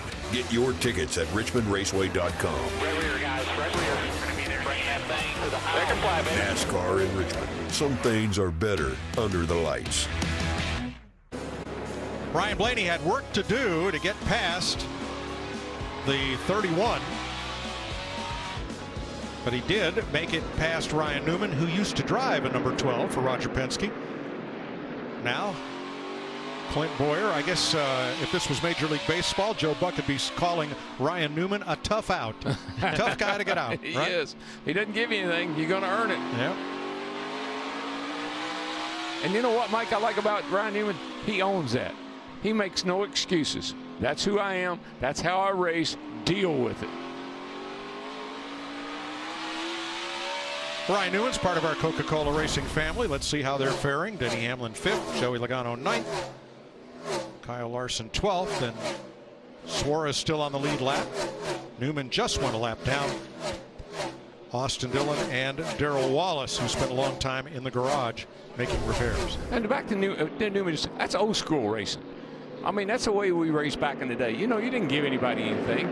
Because you're faster than I am or thought you think you're better than I am, we don't move over out of your way. No. You got to get around me the best way you can. How about J.J. Yaley in that 55? He's given that car a good ride today, right behind Clint Bowyer, a rather unique sponsor. Adirondack Tree Surgeons in Saratoga, New York. It's a nice little racetrack there, Malta, at Albany, Saratoga. We need to call them. A little help with this oak tree. It won't drop its leaves. Last year's leaves. What do you do about that? You call Adirondack. Yeah. Who are you going to call? Beautiful area up there in the Adirondacks. Yep. Paul Menard's been working hard on Jimmy Johnson, who does not want to relinquish 10th spot. With 26 to go in the stage. Casey Kane just ahead.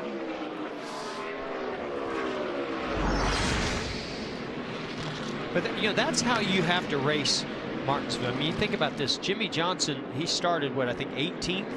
He's now in the top 10. It's taken him 235 laps to get into the top 10. So if you're going to have any chance of winning this race or getting in the top 5, you've got to continue to progress throughout this race. But it could take all of 500 laps to get that done. Patience. Well, Martin Truex Jr. started on pole, restarted 9th after stage 1. Now they are 13th, and they're talking tires. I ain't gonna have no tires left on the back of the thing. I know, 10-4. We're out of plan. We just gotta make it there. I know, Buzz. I'm trying, man. Give me all I got every lap. We know it. Just relaying you what our plan. I've been there. And you know, just once those rear tires start to go off and you wear them out, it feels like you're absolutely on ice. It feels like they're down to the cords. You're doing everything you can to drive the car straight in the corner, get it turned and rotated, drive straight up off the corner. But it just, you know, when it goes away, it goes away in a hurry. All right, Darrell, traffic right ahead of the leader. Does this make an opportunity for Bowyer? Well, I think it may, but I also think that Blaney, when Bowyer caught Blaney picked the pace up a little bit. He picked up a 10th or 2 on the clock here, and he's been able to maintain the lead. So I'm not sure if he just said, wait till somebody catches me, and then I'll go as hard as I need to keep them behind me. But I think that's what happened with that 12 car. He just let him catch up. Now he's going to hold him at bay. Well, and he's the leader, right? So he's the first one to get to some of these lap cars, and those lap cars are all going to battle him. Whoa, little contact between Suarez and Blaney. They're going to fight him a lot harder than they're going to fight Clint Bowyer in second place. So it's always going to cost him a little bit more time. Seems like as the 12 of Blaney clears the lap traffic, then he's able to pull Clint Bowyer just a little bit. Let's have a look at that contact from a different angle here. He's coming up off the corner, and just you need the whole racetrack. Car pushes out a little bit, gets into Suarez, gets him a little bit loose. And able to move on by. Suarez was holding him pretty tight off of that corner also. Matt?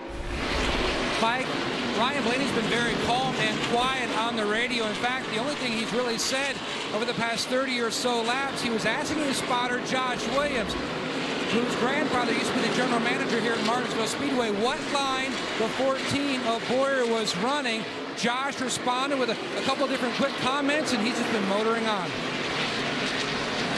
Mike, one thing, back real quick to the Martin Truex radio conversation we heard. It is almost like they were questioning him. Are you driving as hard as you can? And let me tell you why. Because every now and then you'll hit a perfect lap. You'll get in a corner, you get back in the gas, the car goes, and you run a really good lap time. That confuses a crew chief. If you can run that fast one lap, I can run that fast every lap. But you just can't make it happen every lap when the car is not exactly right. 17 to go in stage 2. And Ryan Blaney has been out front now twice for a total of 105 laps. I also think we're watching the leaders here. I think that the 14 of Bowyer, he may have used up a lot of his stuff chasing down Blaney. Because once he got there, I don't know if Blaney looked in his mirror and said, no, I can go a little quicker, or if Bowyer actually used his stuff up. But they've equalized pretty good right now at the front. Fourth place got interesting. Half a lap ago, Denny Hamlin gave Brad a shot. That was, ding dong, I'm here. Okay. As long as you don't hear a sorry, it's okay. Yeah, right. Right. It was just a little tap into the corner saying, right this moment, I'm better than you. Yeah. Be curious to see what Denny Hamlin and Mike Wheeler do as an adjustment when this stage is over. They definitely fell off on this run. And, I think they might be able to make an adjustment, have a good pit stop, and get right back in the middle of it. We were told they just did air pressure between stage 1 and stage 2. This has been quite a battle, and Menard has not been afraid to use his bumper on Jimmie Johnson, Matt. Impressive day, impressive start to the season for Paul Menard, taking over that 21 car. Working on a great run here on the 48, trying to size him up. Basically, the best part of the run for Paul Menard is right about now in the middle of the run. That's where he has the most strength. Then he starts to slowly lose the exit, already planning what adjustments to make at the end of the stage. Mike, I mentioned this the other day in practice. I really think that the fuel injection system we run on these cars has been a great equalizer. It used to be a wrap on the Ford that it wouldn't accelerate up off the corner on these short tracks, and Chevrolet had a huge advantage, really quick accelerating. But I think this fuel injection system that we use now, I think it's made all the cars the same. They all accelerate the same. They all run about the same engine-wise.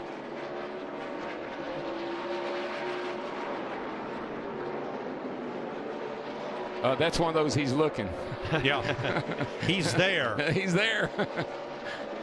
Fourth place. 10 to go in stage 2. And this is where Brad Keselowski can make Denny Hamlin's life pretty tough, because that outside groove, you can just carry a little more momentum off the exit, even though that's not the preferred lane as the bottom, but that exit can just continue to make it difficult for that car to complete the pass. And Jeff, it's just so annoying. You're quicker than him. If you could just get position on him and get by him, you'd run off and leave him, but you can't. And a lot of times that's why the bumper is necessary. When somebody fights you like that, you eventually start using the bumper. Jamie? And Brad Keselowski said he just can't get it to roll like he wants to. He's trying to use that track bar, but if he goes up on it, he gets too loose and he loses that drive off, especially because the 11 is breathing down his neck. And his crew chief, Paul Wolf, had told me, usually at this time of the year, we have a win. So our goal today, we can't force anything. Let's just be patient and let this race come to us. Chase Elliott just went a lap down. He's the 16th place car. Only 7 laps to go in the stage, and it's unlikely that Ryan Blaney will get to Alex Bowman, who is the last car on the lead lap. Certainly that's what Elliott hopes. Yeah, I was going to say that's what Chase Elliott is hoping for. I think that's what they maybe even planned on, but he didn't put up a lot of fight. I mean, it's not that like the car's great or anything, but he didn't put up a huge fight, so that may be what they're relying on to get back on the lead lap. 6 to go. There's the gap from the last car on the lead lap, which is now Bowman in 15th. Well, and this is actually a great opportunity for Chase Elliott. He's right behind the leaders. He can see the line they're running, how their car's handling, but where they're maybe a little bit faster than he is, and maybe give that information to Alan Gustafson on the box that can maybe make an adjustment to help him for the next run. Chase running right about where he restarted at the end of stage 1. This has been, dare I say, a caution-free race, but for the competition yellow at lap 50 and the stage-ending caution at lap 130. Looks like we're going to stay green to the end of stage 2. The final stage will be 140 or 240 laps long. Mike, I think most of the guys that race here, we know it's 500 laps. We usually go about 300, 350 laps before we lose our mind. And then when that happens, all heck breaks loose. Just tell you, you've been out there long enough. You're gonna lose something: brakes, tires, or your mind. Your mind.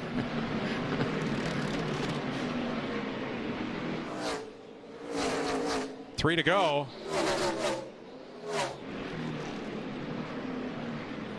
And pit road is closed with 2 to go.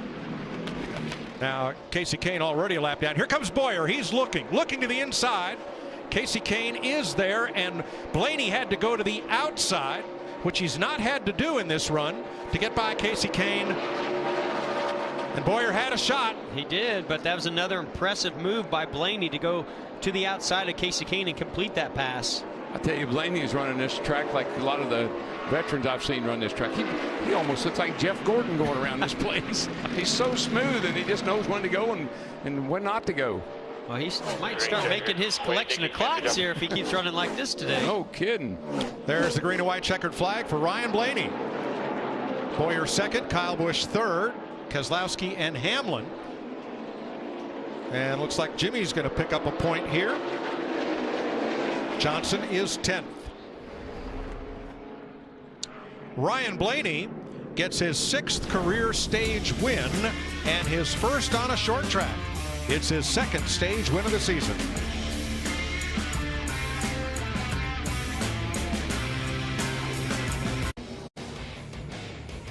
Two stages complete, 265 laps at Martinsville Speedway in Virginia. Snowed out from yesterday. Here's a look at today's Toyota top performers. Kyle Busch in 3rd. He's led 23 laps today. Denny Hamlin led 110 laps, currently in 5th. Martin Truex led the first 4 laps. Daniel Suarez, Eric Jones, all in the top 20. Jones and Suarez a lap down. And here's what happened under caution. A little puncture wound there for Brad Keselowski. Got in the back of Eric Jones there. Vince?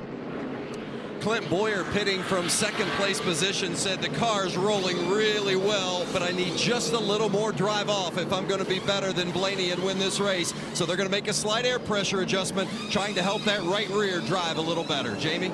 Kyle Busch in the 18 said he has just a bit of a soft push in the corner. Said they did not hurt it with that adjustment last stop. It's a wedge and air pressure adjustment. Matt? Front tire changer Ryan Flores calls Wall Stadium in New Jersey his home track. Greg Donlin going to work on the back. Blaney says the car is still loose on entry. He can build tight in the middle of the corner when he really gets into that rubber that's worked into the racetrack. Great stop. Sunoco race off pit road goes to Ryan Blaney and Kyle Busch.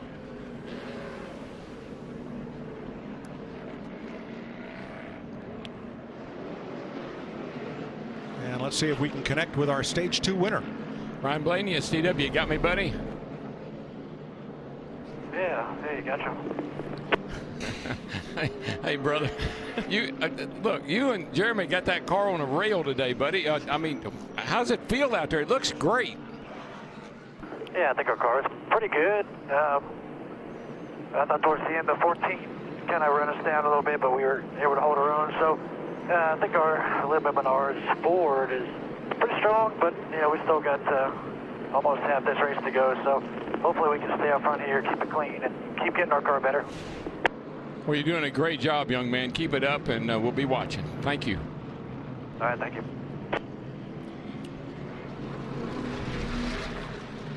Ryan Blaney, our stage winner. Trying to put Ford back in victory lane for the first time in, almost 30 races. Enjoy next weekend with the Easter Bunny, but in 2 weeks, be right here on FS1 for the O'Reilly Auto Parts 500. Coverage begins 12:30 Eastern on FS1, or you can stream it live on Fox Sports Go.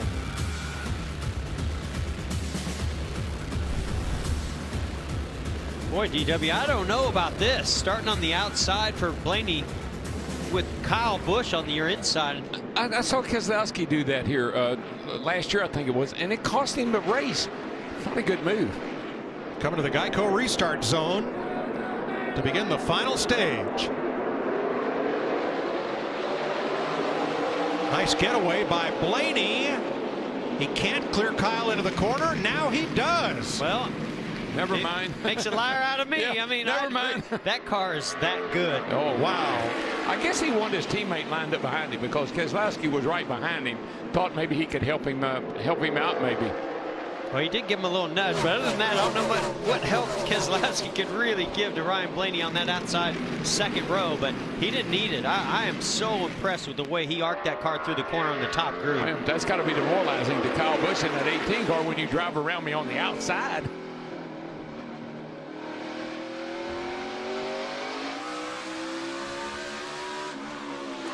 You know, DW, I know for you came here and ran so well. For me, it took me a long time to figure this place out. It actually took a test where I think I ran about 1,000 laps here over a couple of days before it all of a sudden started to click. I just was lost before that. How long do you feel like most drivers today it takes before they start to figure this place out? Well, we used to be able to test here, so we came here and tested a lot. I had a theory. I was good here and I wanted to stay good here, so I always came and tested here. But this is how I grew up. This is what I did Thursday, Friday, Saturday, and Sunday night every week of my career when I first started. So this was home to me. It wasn't foreign. A lot of these guys got to come in here and adjust themselves to this track, and I never had to do that. Some do. Right now, Ryan Blaney, I don't know how many times he's run here. We can get our stat boards to tell us, but he runs here like you do. He looks like you going around here. Well, I wouldn't be surprised if he has some late model experience here at Martinsville. DiBenedetto having some smoke, looks like a tire up the left front. Well, that is courtesy of Chase Elliott. Chase was trying to race his way up through the field, and he sent Matt almost up into the wall in turn 3. So DiBenedetto has to pit. But you know, Jeff, back to how many times you got to run here. Some drivers just take to this place like a duck takes to water. Other guys struggle here. Juan Montoya struggled here. Dario Franchitti struggled here. It seems like guys that don't have a lot of short track experience, obviously they have a hard time here. Well, and even the short track experience I had, most of it was on dirt. Wasn't anything like this track, and I think that's why it took me a while to run a track like this. Hard on the brakes in the corner, rolling through the center of the corner, having to be so patient back to the throttle. That just took me a long time. Yeah, this is Blaney's 5th Cup race here. And if I had to pick a number, I'd say 5 or 6 times. I think that's probably a good number that you would come here and learn everything you need to know about the track. Clint Bowyer up to second, 6/10 behind Ryan Blaney. Vince? Yeah, not much has gone wrong for Bowyer today, that's for sure, as he just passed Kyle Busch to move into second. But they did have a bit of a hiccup on that last pit stop. Did not get the fuel full. They were about 3 gallons short. Now everybody's going to have to stop again, so it's not going to be a major issue, they don't believe at this point, but they're not going to be able to go as long as others would who did get it full, about 3 gallons short. You know, of all places that you can get by with not having a full of fuel, this certainly would be the place. But I've got to say, to your point, Mike, we've only had the 2 cautions, and that was the competition caution, or the 3 cautions in the end of the 2 stages. So, yeah, you don't want to have to short pit here because you absolutely would go 2 laps down. But I get a feeling that we're going to see some cautions coming up here in the near future. Well, Larry, one area I think it could be a benefit is right now. He has 3 gallons less fuel than the 12 car. That means that car is lighter than the 12 car. And right now it's showing up on those lap times. He's fast. Yeah, and Larry, how many laps would that keep you from running if you were a 3 gallon short on fuel? When would you have to pit? Yeah, what you'd probably have to do, Daryl, is you'd probably have to pit about 20 to 25 laps shorter. And right now we went back racing at lap 271. These teams can go to about lap 420 if we stayed green. So you'd have to pit somewhere probably around lap 390 to 400, roughly 100 laps to go. Their lead is closing up here. Clint Bowyer now right in Blaney's tire tracks. Larry, let's go back to 6th place. And that punch out in the nose of Brad Keselowski's car, when they serviced his car on pit road, they hardly even took a look at it. Well, yeah, we've been looking at that hole, and you can see it right there. I mean, that is quite a hole. But Mike, I just have to believe it's not something you want to see in the nose of your race car. But I just think Paul Wolf figures the risk of trying to repair that and losing position is not worth giving it up. Thanks, Larry. And we've got a new leader for the first time today. Clint Bowyer is out in front in Martinsville.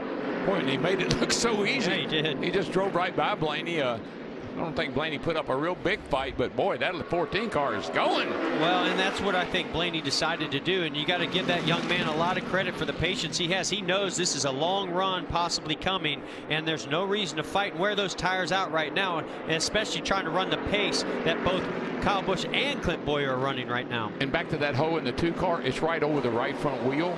That puts a little more cool air to that right front tire and brake, so it's almost like having an additional brake duct up there. So that can't hurt. Can't hurt. An arrow is not a big deal here, so I think it's a plus, if anything, more than a minus. Well, Brad's a thinker. Maybe he did it on purpose. He might have. That occurred to me. You know, if it was going to benefit, you wonder about things like that, do you? I think he's like a mad scientist, that guy is. Now, can Ryan Blaney hold off Kyle Busch for second? Nope. No, I don't think so. NFL. Not for long? Not for long. Okay. And now Denny Hamlin. What the heck? Puts Blaney back to 4th. Took that air pressure adjustment out of it. Seems to have helped Denny Hamlin. And look who's creeping into the picture there. Mr. Where did he come from? Yeah, this guy we haven't talked about a whole lot in the last couple of weeks. But I think that's a product again of where he started. He started pretty far back in the field. I think 8th or 9th, somewhere in there. It's taking him a little time to methodically work his way to the front. Matt? Mike, Kevin Harvick wanted to go in a different direction. When they made their pit stop, they made a wedge adjustment. He felt like the run before was where the car really took off better and it lasted longer in the run. So different direction paying off on the 4. Well, remember, you know, his teammates leading the race, the 14 car, you can't tell me they don't share information, air pressure and other adjustments they may be able to make on a pit stop. That could be a big advantage for Kevin. That's Jimmy Johnson up close and personal with Joey Logano. Yeah, he's putting a lot of pressure on Joey Logano. He's really wanting that position, and Joey, he's doing exactly what he needs to do. He'll roll into the corner, go up the racetrack a little bit, give Jimmy just enough room, but not enough to allow him to get underneath and make that pass. So the Penske car is now 5th, 8th, and 9th. Mike, I think this 48 car, I've been watching him, and Jeff and I have, he has slowly but surely worked his way into the top 10. They seem to get that car a little bit better every pit stop. He just now moved by the 22 car. This 48 car is a pretty good looking car right now. 9th place for Johnson.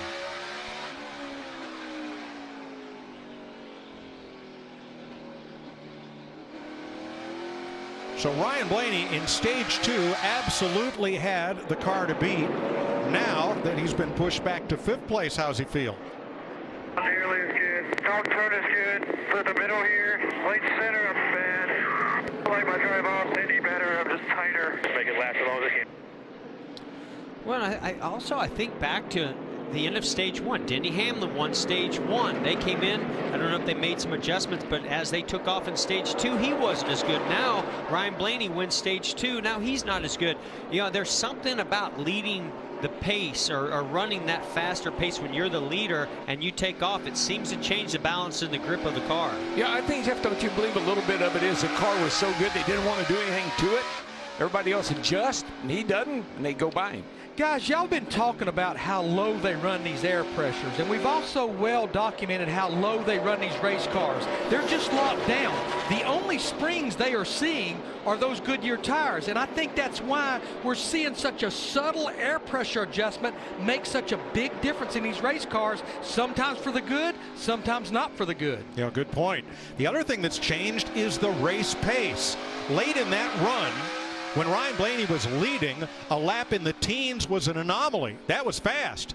Now, a lap in the teens, 21.1 something, is an anomaly. It means you're slow.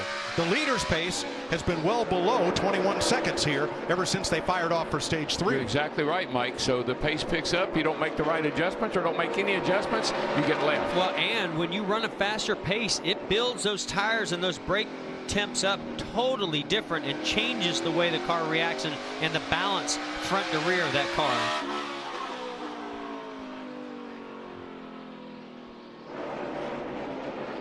Clint Bowyer has led 15 laps. We've got 200 to go in Martinsville. Hello, boys. Have some fun today.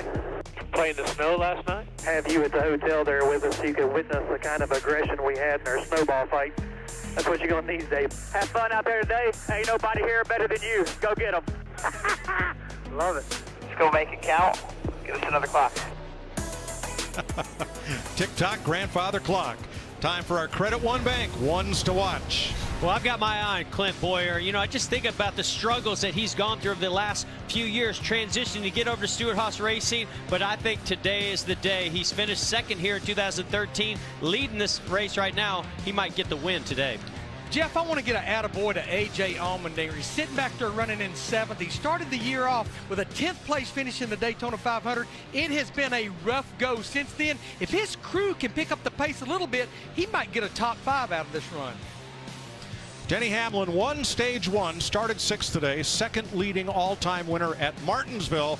After stage 2, did they make the right adjustments to get him back to the front and get another clock? Oh, excuse me. I didn't mean to bump you like that. Bump and run. I'm sorry. Hey, look, my guys won one race here. Kevin Harvick won here 2011. I think he passed Dale Jr. He was going for 4 in a row last week. It didn't happen, but he's going to pick up a new streak today. Watch that 4 car. Bump him to the front. It's a small booth. It's a small world we live in. 1.7 seconds up on Kyle Busch. I said, excuse me. Hamlin, Harvick. Yeah, thank you. What was that, one tap? And, yeah. Just one tap. That's right. But I saw that as 2. It was a tap and run. Sometimes you lose count when you're the one tapping. One more and I was going around, right? But we're only 40 laps away from losing our mind, so don't worry. That's true. Larry, what about pit stops? I mean, we're 189 laps to go. Yeah, I've been doing some math, and, you know, we pitted at lap 265. We went back racing at lap 271. We should be able to go, if you've got the car full, to about lap 425, 75 to go. But I've done more math on Clint Bowyer. If indeed he's 3 gallons shy, it's about 8.5 laps per gallon here. So that means he's going to have to pit somewhere around lap 390, which would be 110 to go. So if he has to short pit, is there any advantage in doing so? He only hopes it cycles through the green flag stops. If it does not, I mean, I think his day would be done. Yeah, Larry, when I think of all the tracks that crew chiefs fear and drivers fear coming on pit road during a green flag to make that stop, it's this place. You know more. You can lose so much time on pit road here because it's such a long, slow pit road. You know, Mike and Jeff, I think you can agree with this. This track kind of is a best of both worlds, if you will. That's probably not the right way to put it. It's physical and mental. A driver here is using his left foot, you said 1,000 times. So he's using his left foot 1,000 times to match that brake, 1,000 times or plus to match that throttle.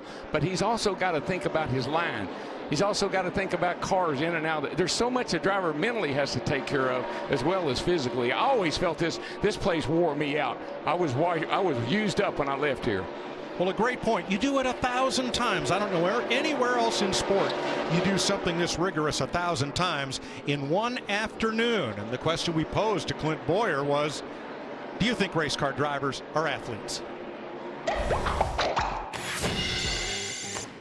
that's not for me to decide. I think, you know, what we do is grueling and taxing mentally and physically, but is it the same muscles, is it the same mental fatigue as you have in a football game or a baseball game? No, but every sport's different in that manner, and I think our sport's no exception. And that's a good point. Let's say football. Let's say you go to scrimmage 100 times in a game, and that's action and excitement, and it takes a lot of strength and dexterity. But you're not going 100 miles an hour in between each one of those plays like these fellows are. Well, you take an athlete and put them in the right side of one of these race cars around Martinsville and run a 500 laps. You tell me if these guys are athletes. I think it's endurance. If I had to compare my driving career or any of these guys, really, I would to a marathon runner, where you have to prepare to be able to stay in good shape and run for a long, long time.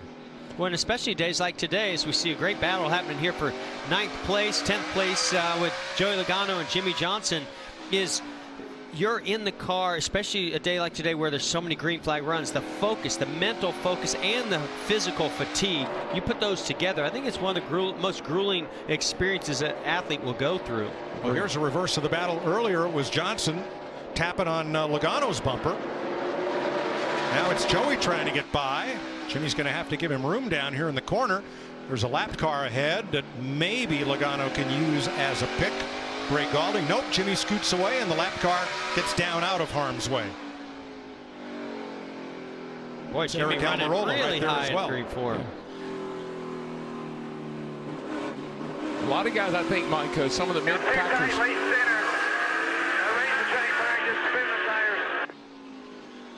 I heard him say tight late center, so that's the late center of the corner. He tried to raise the track bar up, and all it did was make him spin the tires up off the corner. I think what I'm seeing, Mike, is probably from about 7th and 8th down to maybe 15th. Those guys have made their cars better. They're running better lap times. They're racing each other a little bit harder. I know we're coming closer to the end of the race, but I think the mid-packers, if you will, have really improved their cars a lot. How about Eric Almirola? His worst finish this year, 13th. He's running 12th right now in the midst of this battle, and so is Alex Bowman. Bowman, who stayed on the lead lap at the end of the stage.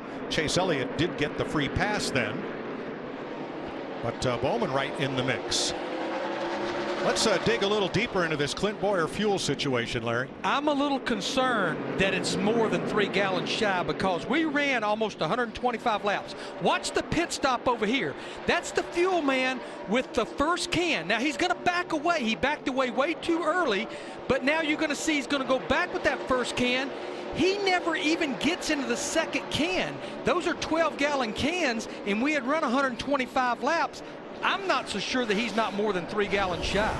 Wow. Well, based on that, he is. That's for darn sure. Almirola just got past Johnson and Logano. How did he do that? Yeah, and Logano's losing his patience. He got in the back of the 48 to Jimmie Johnson, loosened him up. Fortunately, folks, we have replays. Inside the 10.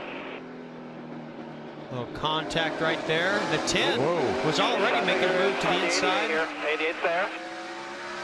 Now here comes 88 Bowman. 88-21's one off of him. And Bowman got past both of them.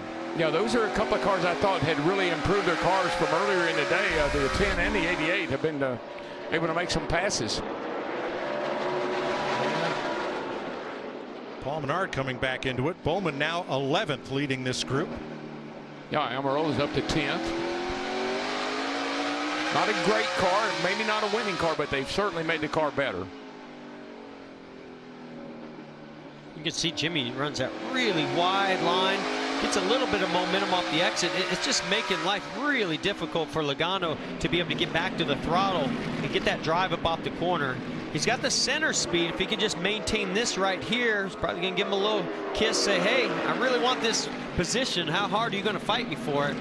Jeff, I just think you're asking for trouble, though, when you leave that bottom open, let somebody drive on you like that. Remember the short track rule? 8 tires are better than 4. Well, I think I might use all 8 of mine. Well, and I just wonder, is Jimmy's, you know, he's so good here. He's ran so many laps here. He's done so well. Just wonder if he's pacing himself for a very long run here that we know seems to be coming. If you had to choose to be best corner entry, rolling the center of the corner or drive off? What's your preference here? You just, at least in my time, and Jeff may think something, I never like charging the corner here. You cannot make this, you can't make a car turn with your foot on the brake.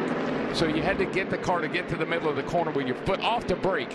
Then you had to be able to turn the car, get it to turn, and then accelerate forward. That's what I worked on, off the corner. Yeah, and I would say, to me, if you can get the car to rotate in the center of the corner, it usually helps you get pointed straight up off the corner. I like to manage the entry of the corner with brakes, steering wheel, how I could drive a different line, but there's not a whole lot I can do on the exit to help. One other thing real quick, Mike, while we're on the subject. We didn't have a gear rule, so you could run any gear you wanted to. I always ran the lowest possible gear I had in my arsenal at this racetrack, because I knew that I wanted that car to accelerate off that corner. So I always pulled a low gear, really low. Kyle Busch 1.3 seconds back of the leader. Jamie?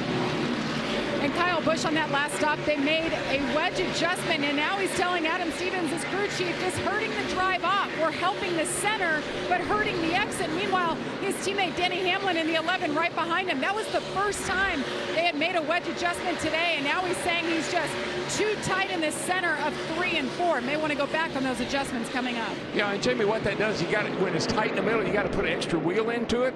Then when you pick up the throttle, the front tires bite and the back end snaps. So it's a push-loose problem. You fix the push, it'll take care of the loose. Kevin Harvick in 5th behind Ryan Blaney, who's led the most laps today. Harvick up into the top 5. And the Dinger. A.J. Allmendinger in 6th place, having a good run as we expected. Another impressive run here at Martinsville by A.J. He's kept his nose clean and just done a really nice job all day long, A.J. Allmendinger. Kurt Busch is 7th, 7.6 seconds off the lead. We haven't spoken much about Kurt, but it's just one of those days when he's kept his nose clean, staying in the top 10. Wouldn't you like to be the guy that nobody talked about the first 400 laps? And then, not the case for Martin Truex. He led the first 4 laps of the race after starting on pole for the 3rd week in a row, though this week they were lined up by owner points. And currently Truex in 8th. Brad Keselowski, we thought might be the car to beat here today, and was strong in the early going, led 1 lap, but is currently in 9th. Eric Almirola is the 6th of 6 Fords in the top 10 on what's been a good day for Stewart Haas.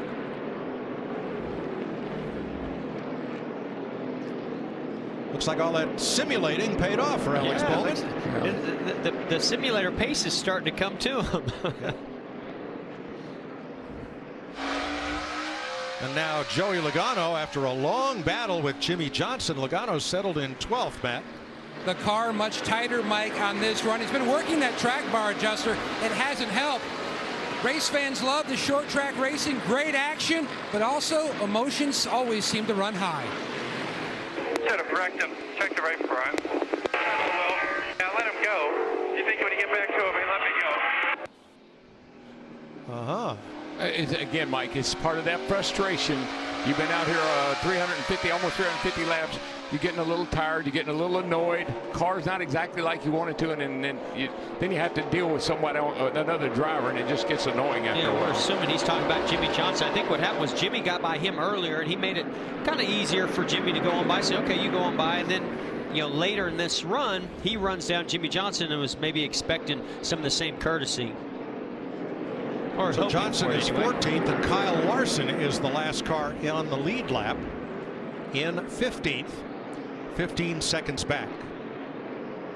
Clint Bowyer, your race leader, with 158 laps to go in Martinsville.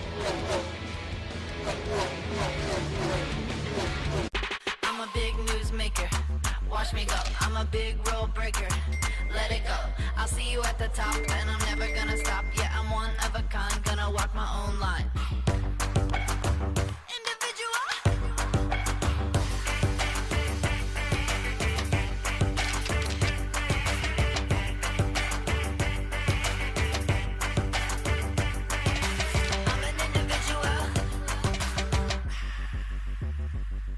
One. 1 piece of KFC all-white meat chicken. 2 pieces of KFC all-white meat chicken. Holy smokes! This is the most white meat ever assembled in a $5 fill-up. Get this deal before it flies the coop. KFC, it's finger-licking good.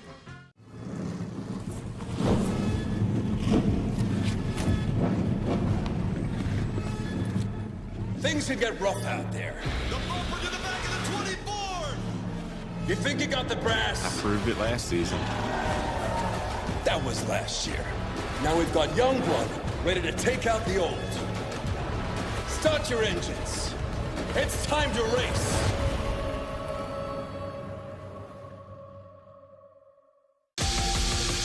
How you doing today? I pity you today. You're in big trouble. Kevin Durant's the best player on the planet. Stop it, Skip. You know who it is. LeBron James. How many times do you have to be wrong before you finally say, I give up?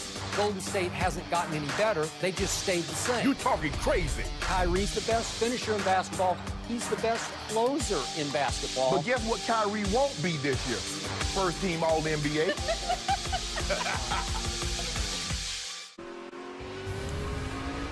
152 laps to go. Time for a Monster Energy race break. Been a lot of close calls and a good bit of beating and banging, not only on pit road, but certainly out on the racetrack. NASCAR's tightest, toughest track and one of its narrowest pit roads have produced a lot of excitement today, but no caution flags.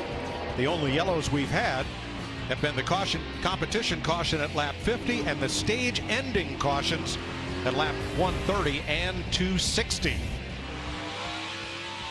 Clint Bowyer out in front of Kyle Busch by 1.1 seconds. That margin is coming down. Hamlin, Blaney, Harvick. We're talking about athletes. Have you ever gone around in circles for 3 hours? Because that's what this is. It's just around and around and around. I gotta believe that trend is going to change in the later stages of this race. I just, when I see all these long green flag runs, I just believe that it gets kind of crazy and wild around here. You think about, I watched you race. I was up here for a while before you got up here with us. I watched you race. I never really paid much attention to you, maybe 2/3 of the way, but that last 100 laps, you were on it. Here we go again. Guess who? Hello. Eric Jones and Ryan Newman. That took about 2 laps to unfold right there. Apparently, Eric Jones doesn't know about Ryan Newman like we do. Those two have been welded at the fender all day. I think Ryan Newman is the one that says if you mess with a bull, you're going to get the horns. Larry talked about this at the opening of the show, and that's the one that I think has surprised me, and that's what I'm going to be interested to see if this plays out on this longer run. Cooler temperatures, track is pretty quick. It's maintaining us. We got an issue with 4-car. Maybe he's just letting the 47 of Allmendinger go by, but I was wondering if we would see some melted beads from all that brake temperature building up, and that's what we've seen has caused some cautions in the past. I think what we just saw there was Kevin Harvick big picture racing. There's a look at the bead on Ryan Newman. And something you see that Ryan Newman's team has done to help keep some of that temperature out of the bead area is they've got a piece of metal, a heat shield, that's just retaining that temperature in the rotor, but not letting it get out into the wheel, which is where that bead is on the right front tire. And the other thing, Mike and Jeff, I think the ambient temperature today is so low. It's only 40 degrees, and that just helps everything. If this keeps up, they may need one of those shields for inside the helmet. We're getting ready to find out. They're being pretty nice so far, I think. Don't poke the bear. Well, it's the best battle on the racetrack, that's for sure. And it is for position. 17th place. Newman and Jones both 1 lap down. And why are they racing this hard? Look right behind them. There's your leader. Yeah, that's why they're racing so hard. They're trying to be that first car 1 lap down, or not to be a lap down. And you know what? Newman loves it. He's in there smiling. This is fun. Eric Jones, on the other hand, he's probably beating the steering wheel right now. Why won't he let me go? Yeah, Clint Bowyer, I don't think he's smiling right now as he comes up on this battle either. Oh, I don't know. He's so good right now. I don't think that'll take him long to drive by those guys. Now they're coming up on the wood chopper. It's the tree surgeon's car. You like that car, Jay Yeley. Actually, that was Glenn Wood's nickname when he raced in the Cup Series, the wood chopper. Yes, sir. Lumberman. Sonny Casello's modifieds were always the wood choppers. He had a lumber yard. Well, somebody's going to take somebody to the woodshed today. Well, I think you're right.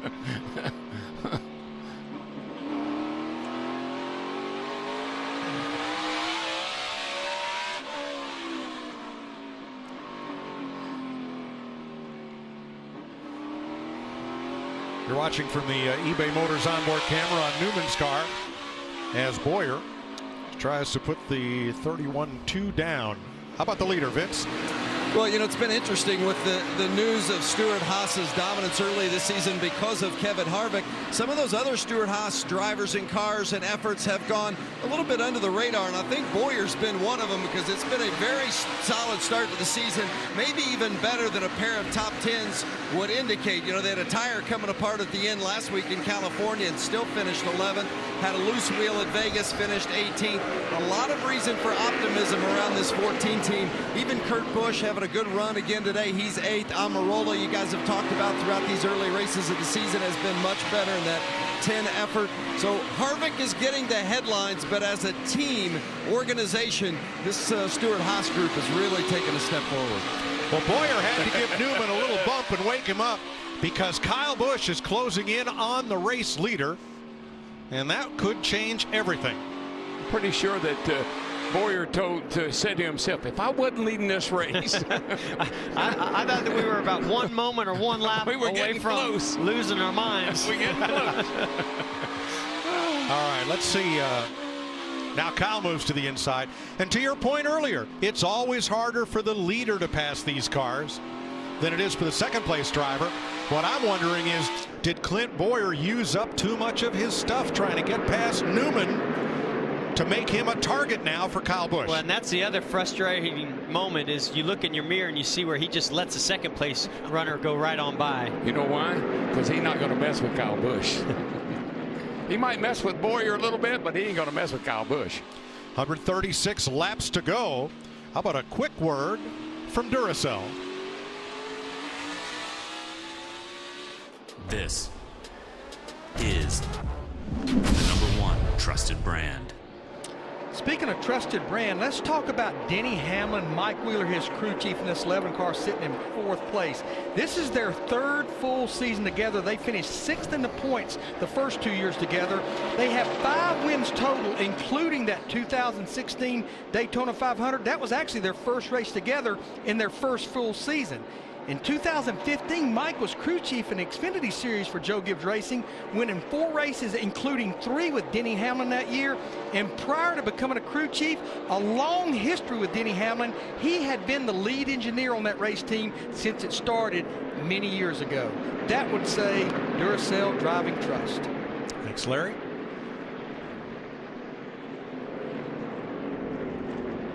Huh, this just won't end. I'm telling you.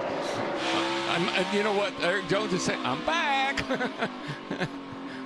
Well, it's still a good battle, even though they're now 2 laps down, and they're still fighting for 17th. Watch this. Oh, man, he was going to dive under. He diamond that corner off. He was going to make a run, but he didn't quite have enough speed. They are working hard on each other, brother. Jamie McMurray is about to catch them, and he's also part of this battle. And you know what, Mike? You could probably ask either one of them, what position are you fighting for? I don't have any idea. I'm just trying to pass this dude.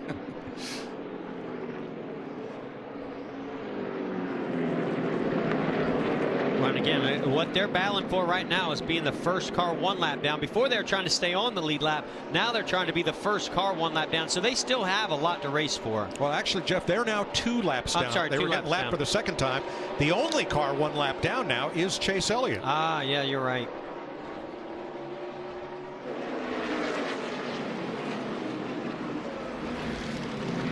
You know these long greens that we have? You know who's holding their breath? Crew chiefs. Because they know about brake heat, they know about tire beats, and they know that the pace has picked up a little bit. It means you run a little harder, use a little bit more brake, put a little more pressure on that right front tire. Well, and based on Larry's estimates and the further look at the fuel stop on Clint Bowyer, his tank of gas has got to be getting pretty empty right about now. Yeah, Mike, this will be the second 100-plus lap run, green flag run that we've had. And I continue to do the math. And if we watch the pit stop right, and we've got the numbers down there from Vince on pit road, so I want to say in the next 20 laps, he's probably going to have to come to pit road. But, you know, honestly, here, I'm going to run that thing till it runs out. But what a shame to have a car that good. Clint doing an incredible job, and you got to come back to the pits because you didn't get the car full of fuel. That would be demoralizing. Yeah, when you're the leader, you want to be the last one to hit pit road, not the first one.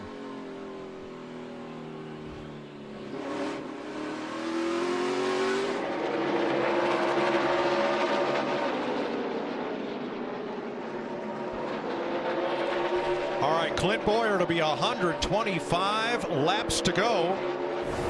Time for a Monday. Crank it up.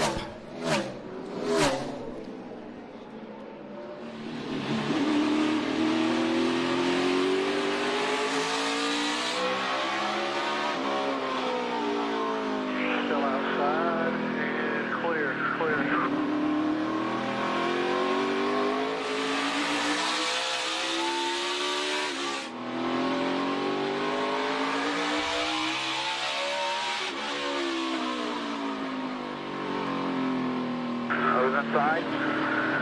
Inside, clear. Smooth and straight.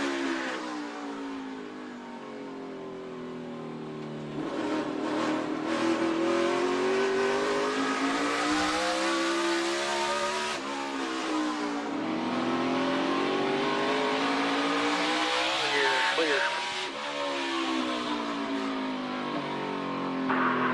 Closing inside.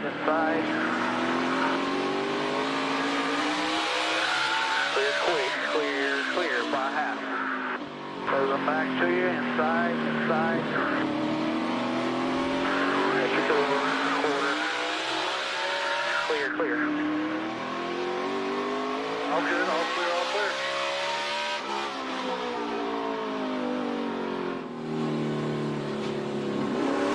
Push you here, clear. Trying to push you. Come on now. Let's go. Don't get wrecked here. 78, come one back. Watch him on the bottom. Wow, a lot of tempers flaring right there. We need a good day here. Martin Truex, Denny Hamlin, A.J. Allmendinger's in the middle of it. They're about to catch Kevin Harvick. Yeah, and Kevin Harvick brake checked the 11 of Hamlin. I don't know if he just got really loose or if he brake checked it, but Hamlin got in the back of him. Yeah, push is coming to shove here. So he got position of 4 does. He's down underneath him. Contact with the 78 and the 11. No contact there. And Denny got a run on the 4 car. A lot happened right there in about a half a lap.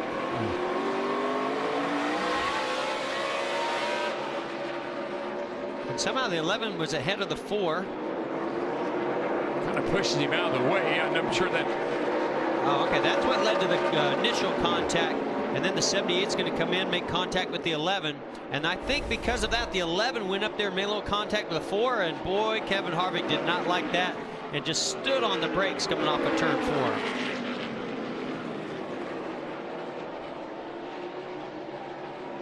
Ricky Stenhouse, a number of laps down, just completing a 4-tire stop under green. Wonder if this is going to herald the beginning of green flag stops. Boy, I tell you what, when you make a green flag stop here, you're going to lose a couple of laps. And man, you better hope it cycles. Turn 2, through. Jamie McMurray in the wall. There you go. Ready here, yellow. Caution's out.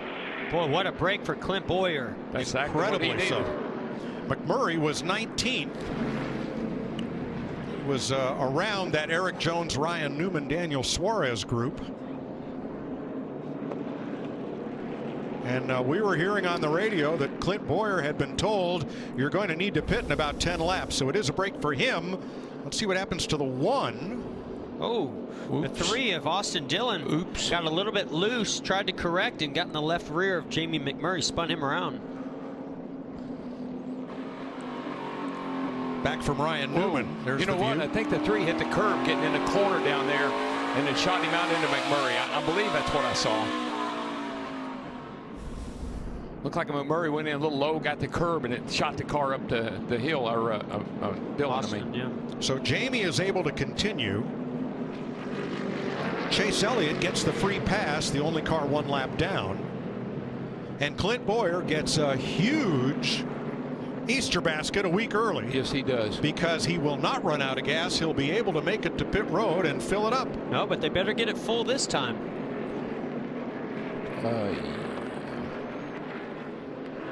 115 laps to go. Vince. Well, crew chief Mike Bugaravich said that they just need their pit stops to be smooth and steady with no mistakes. They had a little hiccup on that last one, not getting the tank all the way full. They can't afford a mistake here. Clint said, I want no changes. Just give me a tear off and 4 fresh tires. That's what they're doing. You see the fuel man going to work there, but they got to get it full here with the 14 of Clint Bowyer. Jamie? Kyle Busch, the 18, said that he feels like that last stop, they just hurt his exit. They want to go back on that a little bit. A 4-tire stop, air pressure for Kyle Busch. Matt? Ryan Blaney made it back up to 3rd. He was about 9 seconds back of Clint Bowyer. He just needs the car to fire off better. Jeremy Bullins is going to go back to the air pressures that they were using 2 runs ago. A little bit of time lost there on the left rear, but he's away. And Bowyer wins the Sunoco race off pit road from Kyle Busch. And we watched the pit stop of Bowyer in full. It looks like they did get it full. 2 cans of gas. And ready for the run to the checker. Though the season takes us coast to coast, I'm always just 1 click away from the parts I need with eBay Motors. 111 laps to go. Let's have a look at the Xfinity fastest pit stops. Clint Bowyer, Martin Truex tied. And Denny Hamlin made a return visit to pit road.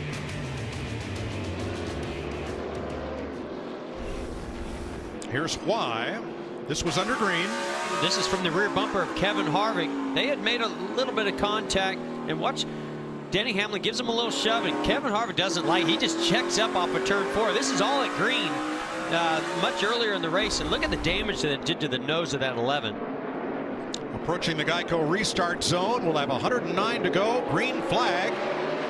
And Bowyer trying to take off ahead of Kyle Busch from the outside. Nice arc into turn 1.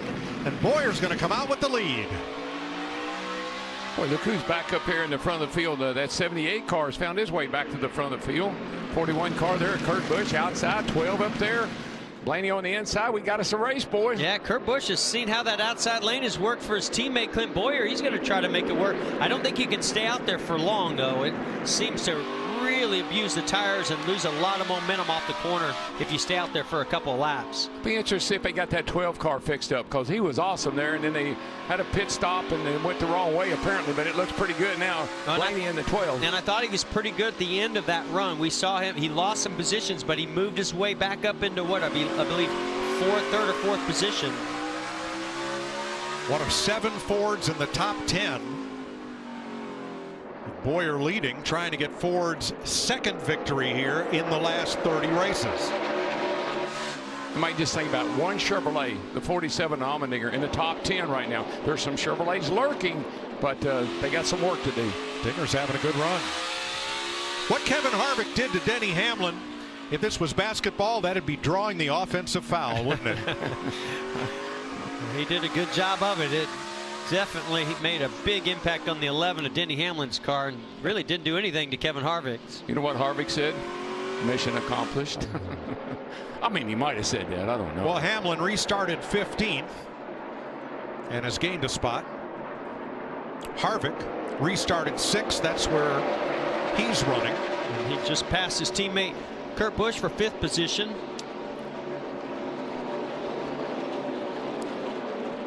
Little surprise at Keselowski. You know, we saw him leading this race earlier. It looked like it was going to be one of those Brad Keselowski days here at Martinsville where he's done so well, great results. But ever since then, he's faded and has not been able to recover. Yeah, he was strong in stage 1 and then just kind of hung around the top 10 thereafter. How about Ryan Blaney? Dominated stage 2. But his car, can Blaney come up from 4th place? Mike, I really think they've helped that car a lot. I know the 78, I'm surprised to see him up there. We haven't talked about him much, But right there, Blaney just set him up perfectly off 4, got the nose under him, took the position. Yeah, a little nudge and goes right on by. You know, the 78 has that #1 pit stall, so he can make up spots on pit road with his pit stops. Great pit crew work. His car's good on short runs. It just doesn't have the long run speed. And is it not amazing how that team is always able to find itself at the front at the end of the day? They struggle a little bit in the middle of the race, but they really tighten it up at the end of the day. And that's a sign of a championship caliber team.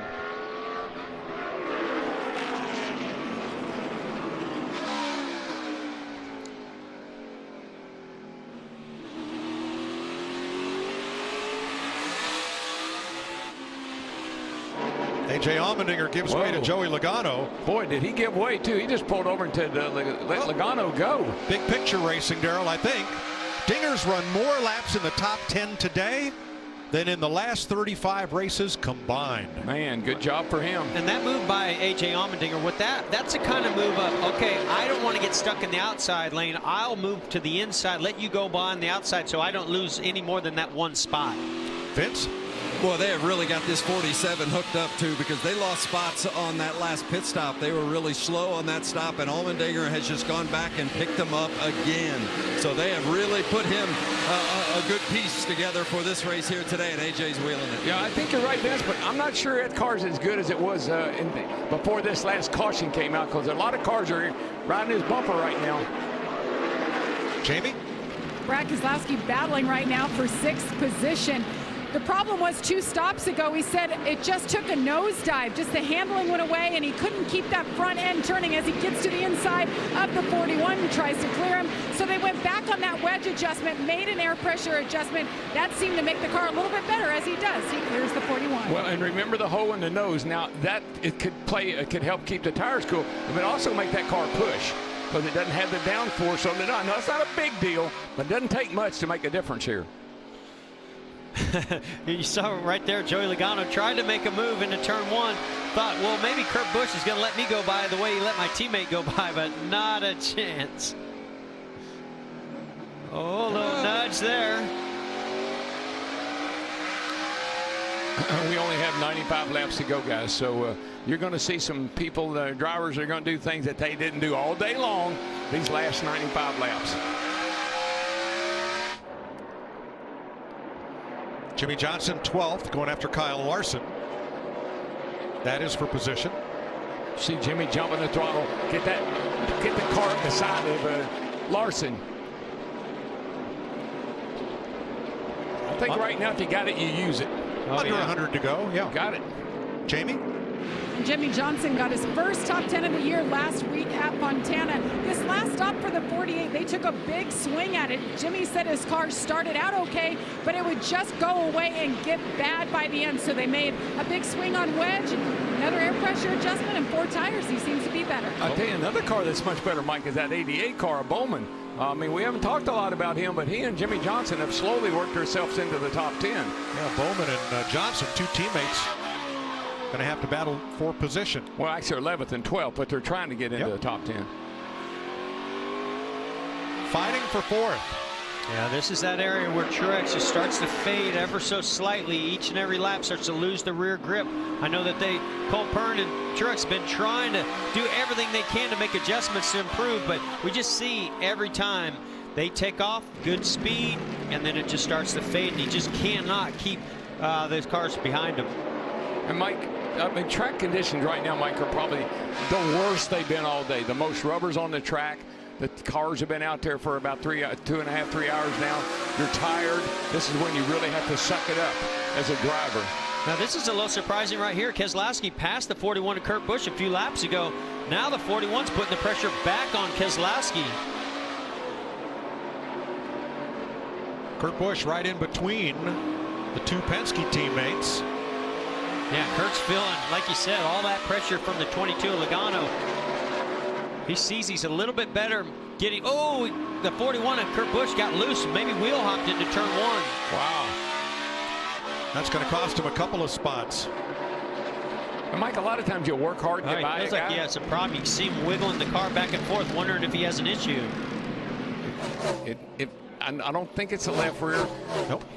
Going right back after Paul Menard.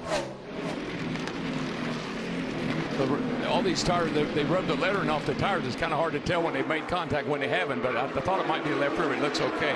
But I'm going to tell you, Mike, you work really hard to get by somebody and you kind of take a deep breath and say, okay, I can take it easy for a lap or two. No way. That guy's right back on your rear bumper.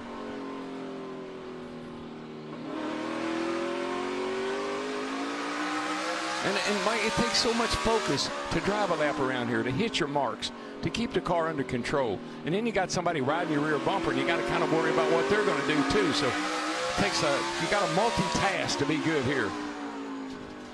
Well, I'm impressed with Truex right here because, you know, he was fading and having some issues getting up off the corner, and Kevin Harvick almost made a move on him, but now he's been able to kind of get into a pace and settle down and really get that car launching a little bit better up off the corner.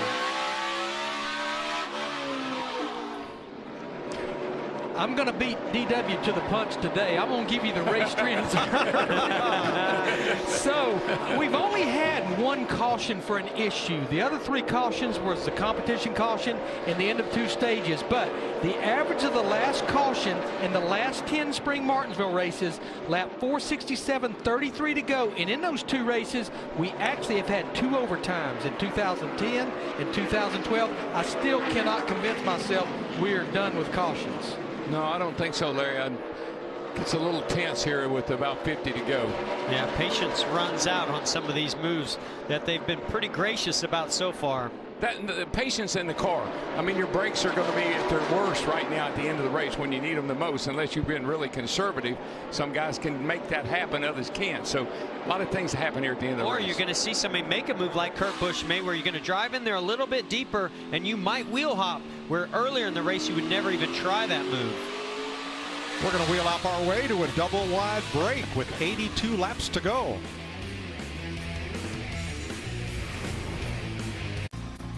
Three, 2, 1. Hi there, welcome into NASCAR Race Hub.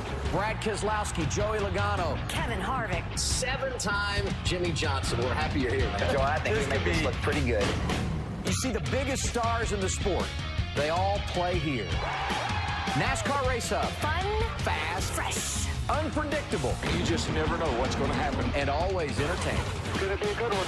NASCAR Race Hub, weeknight, 6 p.m. Eastern on FS1. Introducing the new 2018 Ford F-150 with best-in-class towing, best-in-class payload, and best-in-class torque.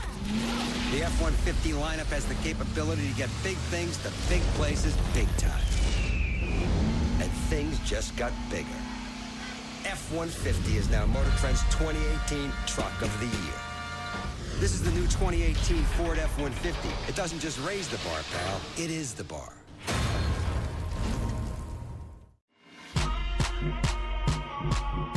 He's got it running.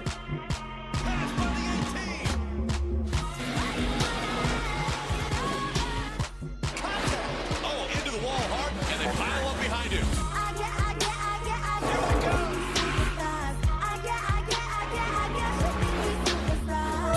Wow. What a race. Wow. What a run.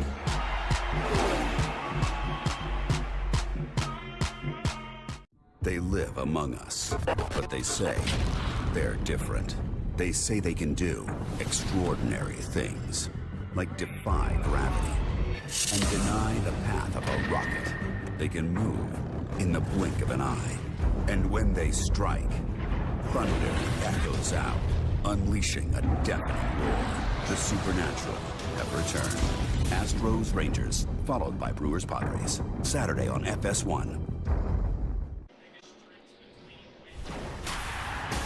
This summer, the World Cup comes to Fox and FS1. Every match is live.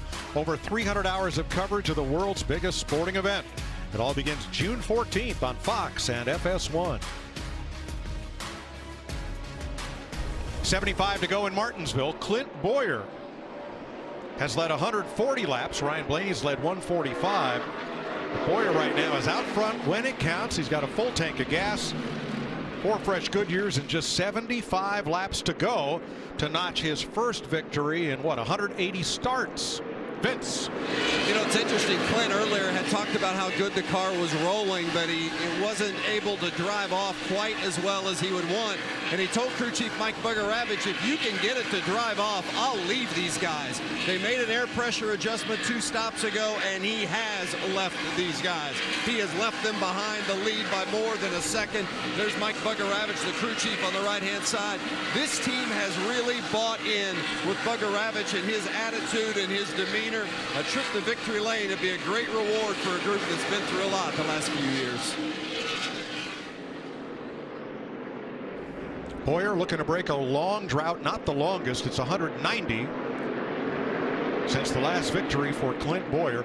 And he went through some tough times. Changed teams, went to a team that was a bit subpar, had to endure that for a season before he could take the seat that was promised to him at Stewart-Haas when Tony Stewart retired. And it's taken a while to build this into a contending team, but boy, they have pretty well dominated the latter half of this race today. Yeah, and I think, you know, even last year, I don't think when he came over to Stewart-Haas Racing, things went quite as well as he anticipated. So we all know the issues that he went through at Harry Scott Racing, but I think last year was also a little bit of a wake-up call. So, you know, this has been a long time coming. I think we all anticipated or expected to see Clint Bowyer up there leading laps, battling as he made this transition over to this 14 team. And today is finally the day they put it all together. Yeah, I think a couple of things come to mind, Mike and Jeff. First of all, the Stewart-Haas cars weren't all that great last year. They were pretty good, but they weren't great. So he shows up over there with high expectations, car not right where he needs to be. This year, those cars are spot on. They got them dialed in, and they're working like they're supposed to. But you know what Mike Bugarewicz says to Clint Bowyer? I'm not responsible for all those other losses you've had. I'm only responsible for the last year. 10th place at stake here, Paul Menard, Kurt Busch. About 9.5 seconds behind the leader. Last car on the lead lap is another Stewart-Haas car, Eric Almirola. That's because he was running 6th when he was too fast entering pit road on the last stop. So I had to restart at the tail end and has not been able to rebound. There's Almirola. And just in front of him, William Byron. And this rookie has really impressed me today. About 10 laps ago, he was battling Ryan Newman and Eric Jones for the free pass spot. And Jamie, what impresses me about Byron today, he's never run a 500-lap race, and here he is running well. He is such an extremely quick learner. I talked to Darian Grubb, his crew chief, this morning, and he said he has been in that simulator so much, and some of the things that he learned are braking points, feathering that brake and throttle, and he said, and would you know, he got in the car for the first practice on Saturday, and he just had this comfort level automatically. He also spent an hour talking to Jimmy Johnson about his feedback on this place and what to do. And he also, Darian said, there are 3 goals today. Be clean in and off of pit road, be aggressive on restarts, and maintain track position. Check to all 3. I'd say so. He's in 19th place currently. At 15th, Denny Hamlin made that extra pit stop. They were worried about overheating from front-end nose damage, and indeed the pop-off was spewing some water right at the base of the windshield while he was stopped. But now that he's back up and running at speed, that doesn't seem to be such a problem. He's 13 seconds back, and Chase Elliott, now that he's back on the lead lap, 12.5 back. Yeah, I think, you know, thinking back to last fall, how strong this 9 car and Chase Elliott were, I really expected a lot more out of them today. They've just not had the speed that we've seen them have the last couple of times they've been here in Martinsville. But I'll tell you who does have some speed right now, and in the late stages of this race at Hendrick Motorsports, Alex Bowman. He's really impressed me. He's putting down lap times almost as fast as our leaders. And something I saw about 15, 20 laps ago, this car is really launching up off the corners. And because of that, he's able to work his way through a lot of traffic. Well, remember something about Bowman, too. He hadn't raced here in the last, I don't know what, guys, couple of 3 years. I don't think he's been to Martinsville. So I think it's taken him all day to get in that rhythm we talk about and get that car like he wants it, like he likes it. And now he's able to really go make some good passes and move forward. Vince?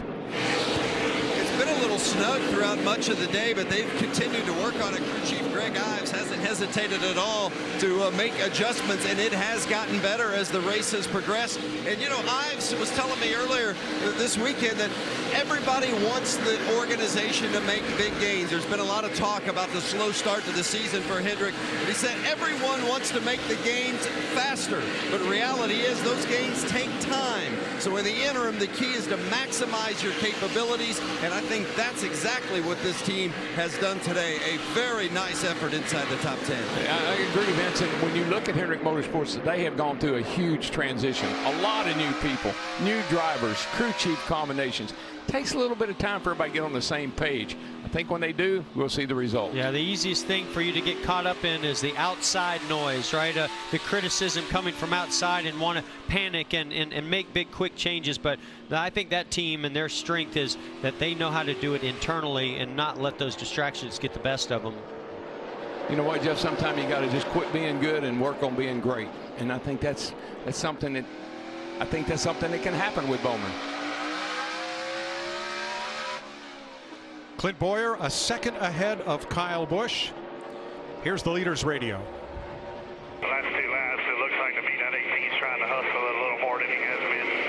And now we got a 1.1 second lead, maintaining it pretty much. Or he's just really stalling on that wheel on exit compared to what he was doing. Like he's trying to get a little more. So he'll just use up more. And I totally agree. Lap times are pretty much the same. Last time Bowyer 25 to a 30 on 21-25, 21-30 on Kyle, so really not making any headway. Yeah, I think what Kyle sees is the gap between them and the lap cars that are getting in between our leader Clint Bowyer and Kyle Busch. He wants to minimize that as much as possible. I think he feels like if he can be close enough to Clint Bowyer when they get into some lap traffic, that might be his opportunity. Yeah, and one thing I do notice about the 18 car versus 14, now 14 hadn't had to do it very much. 18 can run outside. He's able to make some passes on the outside. I haven't seen Bowyer have to do that much. Clint Bowyer with a 1 second lead over Kyle Busch.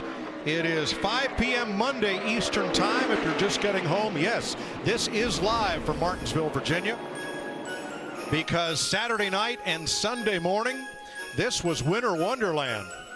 Teams gave it a brave effort, and they got the track surface almost dry. But everything else here in Martinsville, Virginia, snowbound with 5 to 6 inches of the white stuff. It's mostly all gone now, and a beautiful day for racing with 54 laps to go. Clint Bowyer, the first of 16 cars on the lead lap.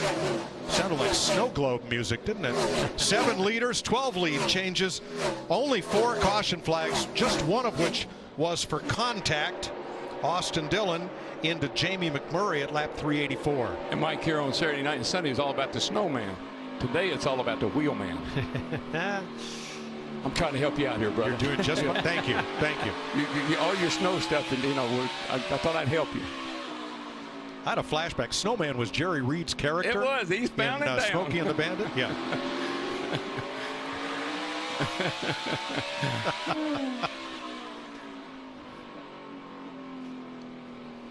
By the way, that snow that was up on the hill earlier, it's all gone. Gone. There's no snow anywhere. Want to thank our Fox technical group, especially for the weekend and Monday they've put in. They had to handle the truck race earlier here on FS1 prior to the Cup race that we're bringing you now with 50 laps to go. And Mike, you think driving one of these race cars is a hard job? It's out here on the racetrack going around and around. The cameramen up on top of the roof, they are constantly moving those cameras from one end of the track to the other end of the track, zeroing in on that and zeroing in on. They got to be in great shape too. Alex Bowman just got out AJ Allmendinger for 8th place. And let's show off the work of some of our great camera and audio people with a Crank It Up.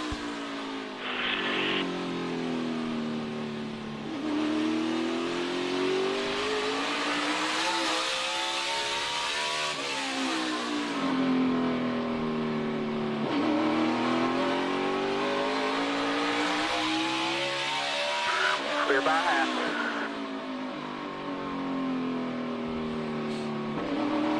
Moving flat bottom. All clear, all clear.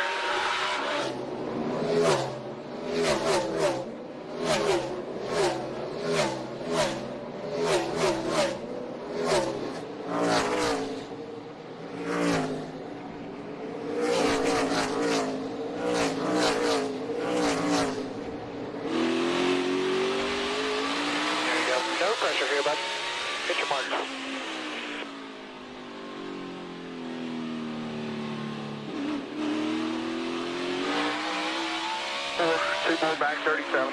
24 is your lap. 37 is the lap on. Both of y'all. It's going to be the red 51 eventually here. On 3, keep taking, no caution now.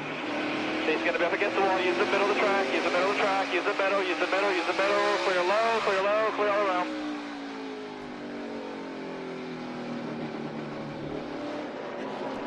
Trevor Bayne got into the wall. That's what they were talking about. He was the slow car in the front straightaway, and now he will make it to the pits without incident.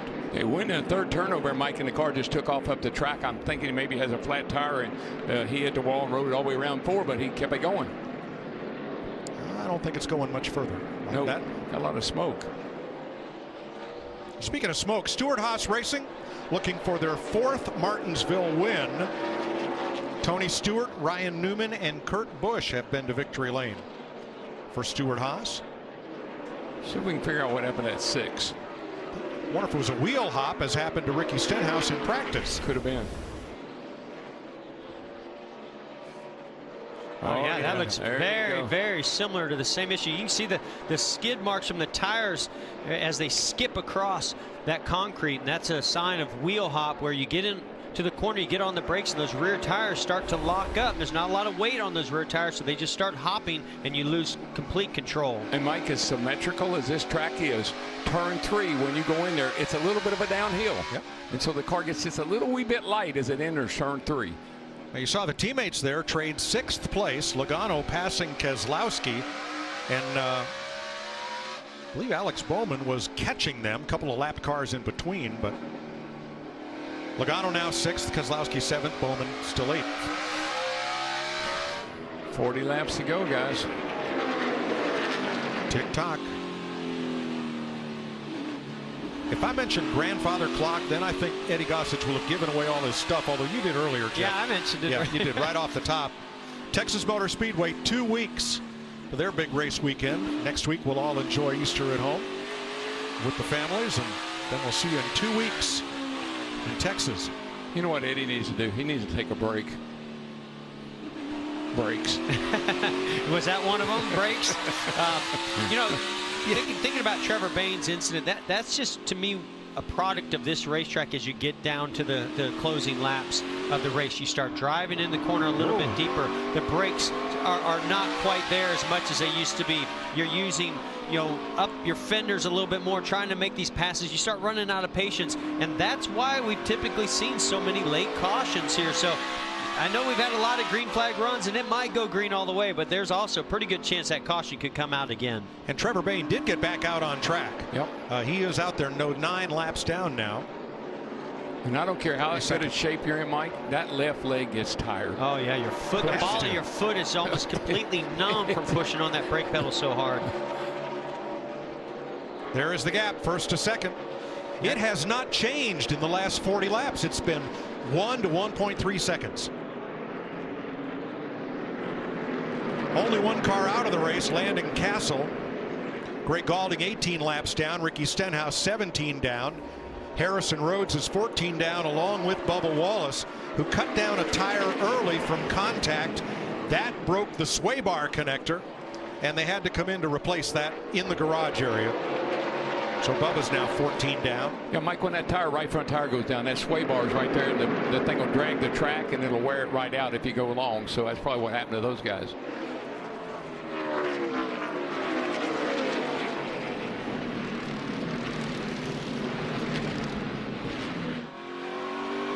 I'm impressed with the run, this final run for Martin Truex Jr. All day long, we've been documenting, talking about how they have a good short run car. We've heard him on the radio talking about just loses the rear grip, but this particular run, he's been able to hang in there really good. Actually drove away from the 4 of Kevin Harvick.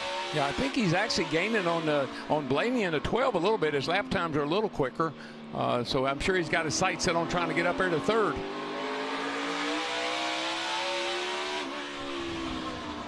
So there are no cars 1 lap down. Eric Jones, the first car, 2 laps down, and then Ryan Newman, who goes 3 down to Clint Bowyer. Bowyer right now is just, he's on cruise. Hits his mark every lap, does the same thing every time. People are pretty much giving him the right away. He's got in pretty good shape at this point. Hamlin Menard for 12th. Remember, Hamlin made that extra pit stop on the last caution flag at lap 384. Right now, the two cars on track that are as quick as Clint Bowyer are teammates Chase Elliott and Alex Bowman, which are the only Chevrolets besides Allmendinger who are in the top 10. Yeah, 8th, 9th, 10th for the Chevys. Bowman, Allmendinger, and Elliott right now. They could use a caution, I'm thinking. Those cars, the last couple of laps have been as fast or faster than the leader. Yeah, when I watch Bowman, when he goes into the corner and he just is a little bit patient, gets the left sides back down to the curb as he does right here left of your screen, that car really launches and drives off the corner. As soon as he gets a little impatient with it, the back end steps out. He loses some of that speed that he's been able to find on this run. But great job by him. Yeah, Alex is actually, he's gaining on the 2 car, which is right ahead of him. So that's a position I'm sure he'd like to have. But he's done a nice job all day long, kept it nose pretty clean. Get a good top 10 finish here. That's a good day. Ross Chastain, 1 lap down to Clint Bowyer. Well, how's our computer projection model? Good thing Bernie doesn't predict the weather. But right now, Bernie has 7 of the top 10. There are Bernie's picks in order on the left, and where they are running currently on the right. Well, you know, our 3rd place runner right now, Ryan Blaney, not in there. You know, this is a new team for him. He's new to the sport, so you know, I think other than that, I tell you what, Bernie has done an amazing job picking, you know, our top 10. Now, boys, you guys aren't thinking about taking the Hats to victory circle already, are you?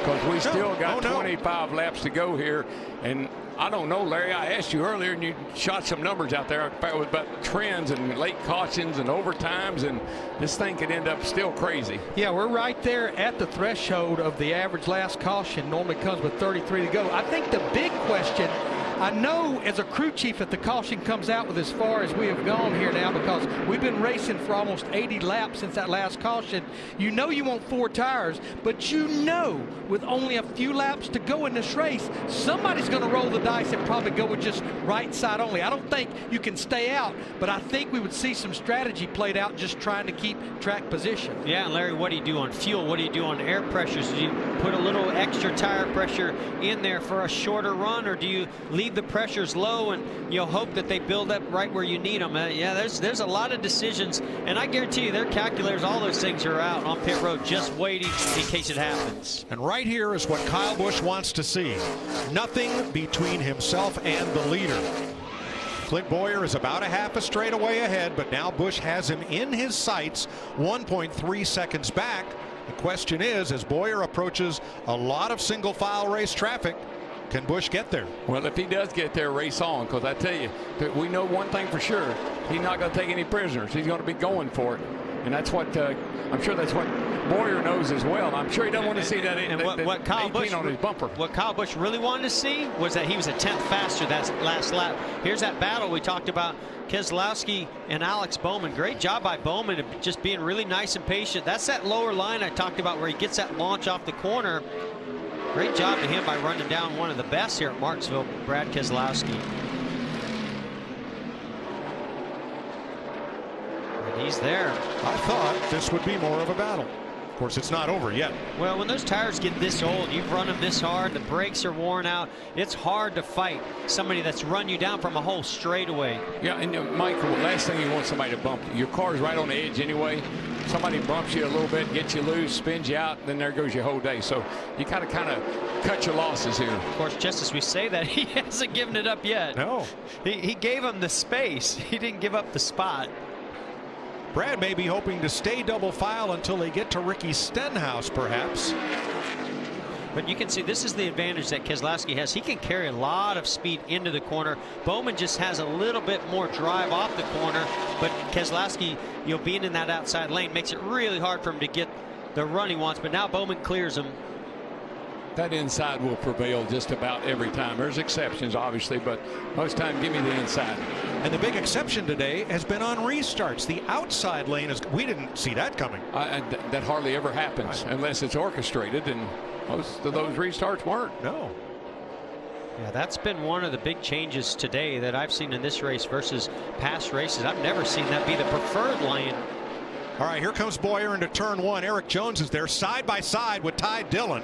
Something's got to give there, or Kyle Busch will be able to close in. And I don't think there's anybody better than Kyle Busch at driving a car that's not exactly like he would like for it. He wants it to be perfect, but he can seem to get more out of a car at the end of a race than anybody. All right, that battle resolves, but right in front of it, Eric Almirola and Jimmy Johnson battle side by side with the leader closing. And boy, you talking about Kyle Busch. What did he tell us about running second? Oh my gosh, he's second again. He's second again. Wonder if he'll talk to us this week. I think so. Like Harry Gant used to say, you know, second place pays pretty good too. Make pretty good living running second. That's right. And then Harry won a bunch, including here. Well, don't get me started on that now. He did win 4 in a row. That's right. Before we figured out what he was doing. But we knew he was doing something. Came close to 5. I think the key here for Clint Bowyer is those 2 or 3 cars ahead of him. Yep. He's got Cole Whitt. He's got to get clear of Cole Whitt. But then he has Jimmy Johnson and then his teammate, the 10 of Almirola. If he can get clear of those, he's got clear sailing that I think might take him to the end of this race and put enough distance in between himself and Kyle Busch. But right now, Kyle Busch is working that lap traffic really, really well. 14 to go. Remember, Kyle won here last year on a last lap pass. Well, the 14 of Bowyer just got held up on Cole Whitt as they came off of turn 2. Cole ran that bottom line, which was the lane that Bowyer was looking for. Cost him a little bit of time. Oh, bump in turn 2. Allmendinger got hard into the back of Keselowski, who looked like Brad might have brake checked him at corner exit. Yeah, this might not be over. This is for 8th place. Oh, it's going to be over. I'm not sure how it's going to end. It's just how over. Yeah. Right here. Yeah, coming back to you. All right, here's what happened a lap and a half to go on the right. You see Allmendinger, he gets to the rear bumper of Keselowski and he just gets back in the throttle and pushes him through the corner. I just think Brad Keselowski didn't appreciate that a whole lot. But hey, we're coming down the final. We're almost 10 laps to go. Here's Those Chase are the Elliott. kind of things you have to do to make a pass. Yeah, and I think that what Brad's, you know, he's kind of frustrated because he's trying to hang on to a spot here, top 10, but they're getting by him left and right. Yeah, Chase Elliott underneath Keselowski now. That's for 9th place. Here is the gap for the lead. Still about 1.2 seconds. Jimmy Johnson splitting the 2 leaders. Bowyer and Kyle Busch. Michael, sometime you'll come here and you'll see a car that's just about perfect all day long. Early on, that 14 didn't look that great, but from about 2/3 of the race on, that thing's been on the money. Jamie McMurray smoking. Remember, he was involved in the only incident of the day when Austin Dillon got into him. He's got to get all the way around to the back straightaway before that tire comes apart, puts out any possible debris on the track. Looks like he's going to make it to pit road.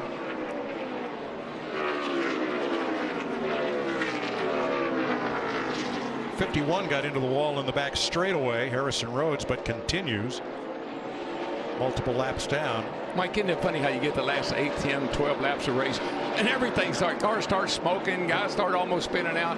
It's like the last 10 laps are so crazy. And Bowyer, he's seeing all that. He just saw McMurray pull to the inside. Like you've been all day, 6 more.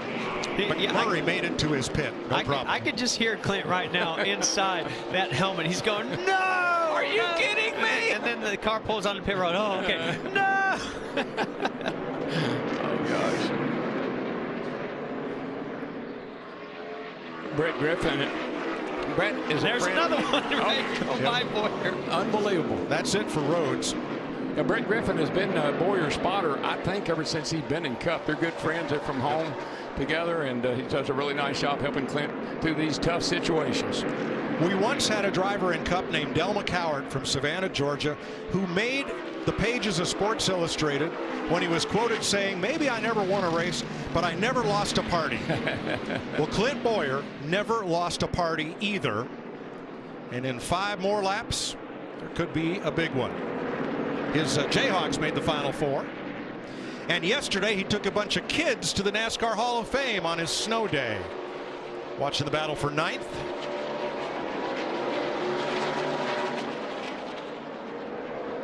Well, I can tell you one thing. If he wins this race and he's only about 3.5 laps away, there will be a party. And it probably won't end until Texas. Probably not. Good thing there's a week off. Well, there's a bit of a party happening right in front of him with some lap cars, so he's got to get clear of that over these next few laps first.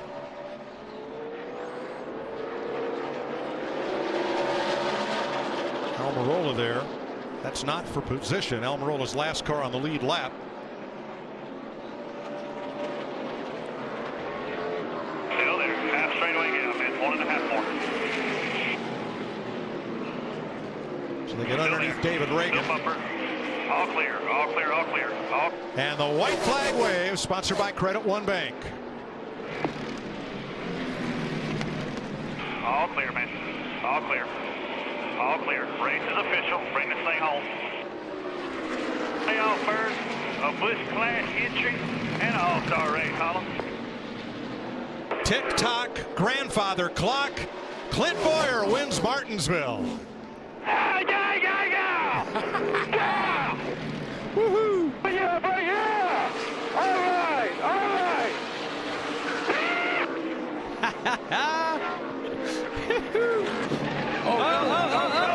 What is he going to do now? He's doing burnout. Oh, my gosh. I thought he was going to hit the wall. I've never seen anybody start doing burnouts before they even got back around. Great job, everybody. Come on around here, dude. Don't get stuck in the grass down there. Oh, my gosh. He went down in the 3rd turn. I thought he was going to hit the wall. He started doing a burnout about 80 miles an hour down the back straightaway. 9th career win in his 439th start.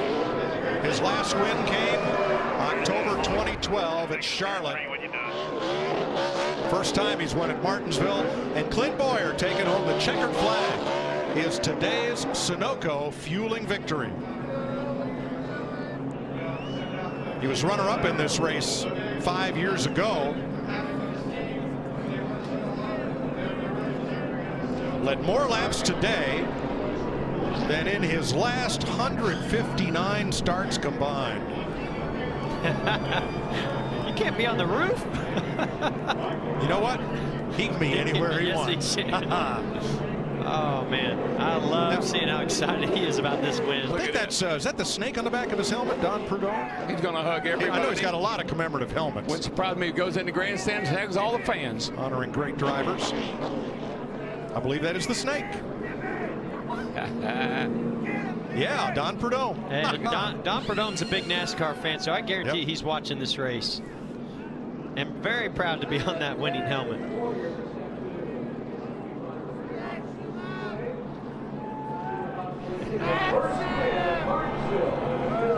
Somewhere between elation and relief, you will find Clint Bowyer.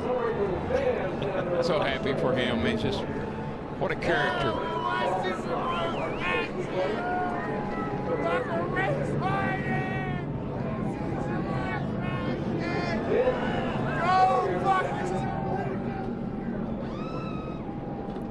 I think if Clint Bowyer could high-five every fan that's here in Martinsville right now, he'd go in those grandstands and do it.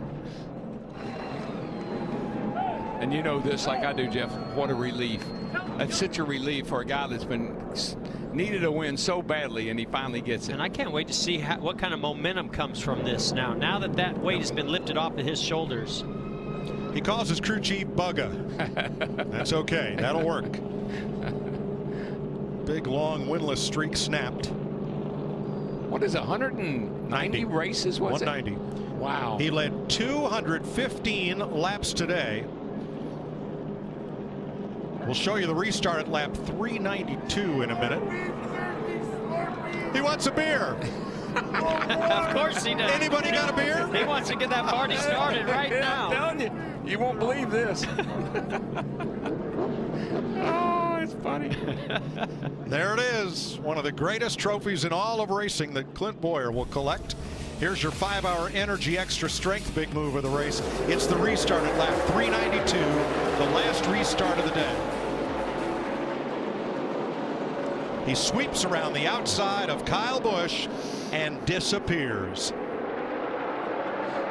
Took the checkered flag, blasted down the back straightaway, and lit it up.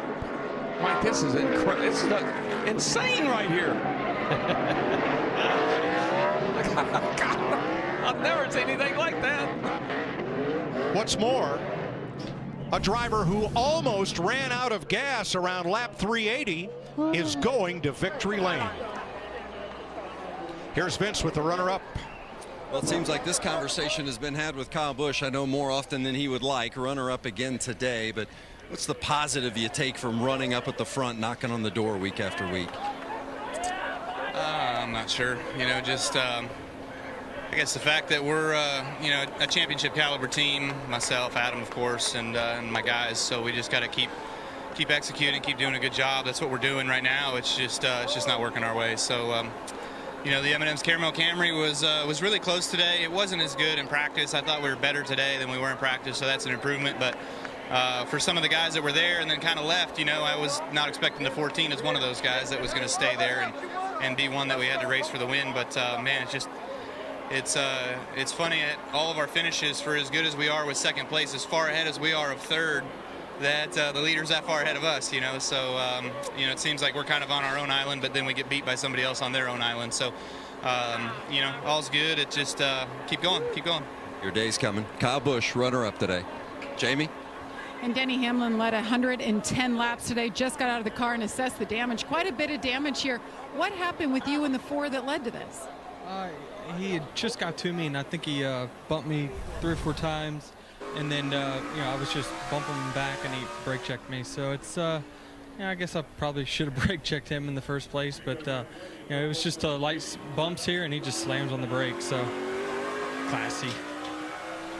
How tough is that to swallow? I know you had a good car early on, better than maybe you guys even anticipated at that moment. Yeah, we definitely made our car better from overnight. We got a little bit more speed out of it, but still got to work on a few things. But this is definitely a step in the right direction from where we've been in the past couple races here. So really happy with the FedEx Camry. I hate we didn't get a good finish like we probably deserved, but it was still all in all a decent day, no mistakes, and we'll just keep building from this. All right, Denny Hamlin fights back to finish 12th.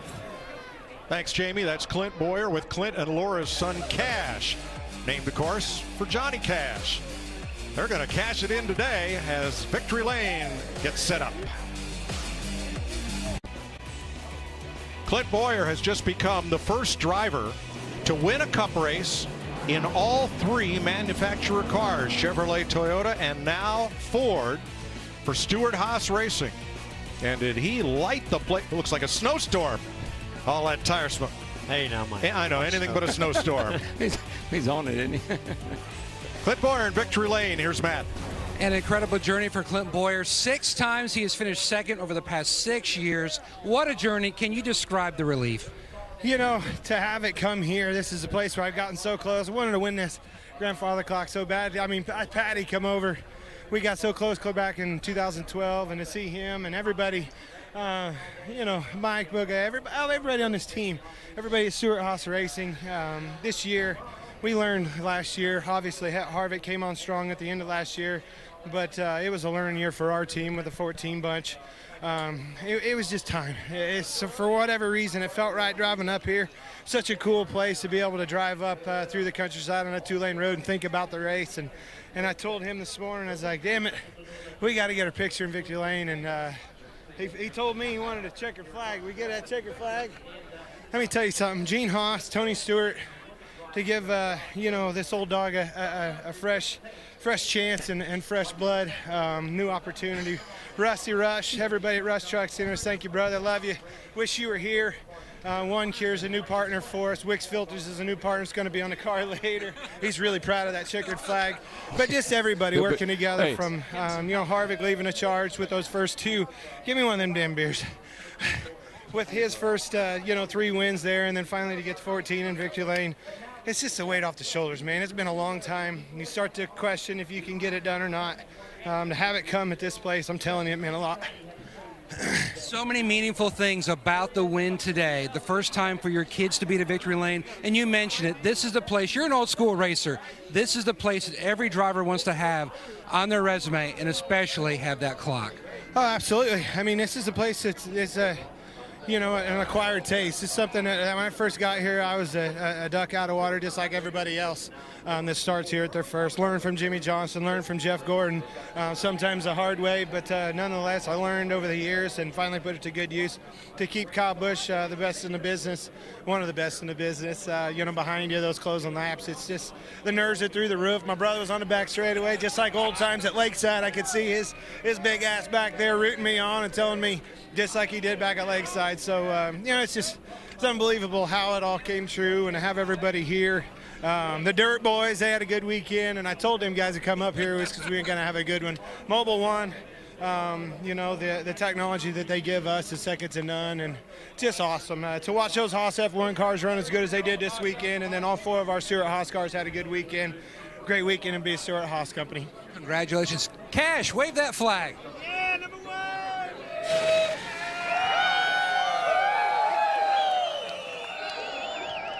In 1964, Speedway President Clay Earls presented the first, then grandmother, Ridgeway clock to race winner Fred Lorenzen. That tradition continues today with Clay's grandson, Clay Earls. They're standing right next to the clock to do the honors, and that is the grandfather clock that will go to Clint Bowyer. Here's Vince.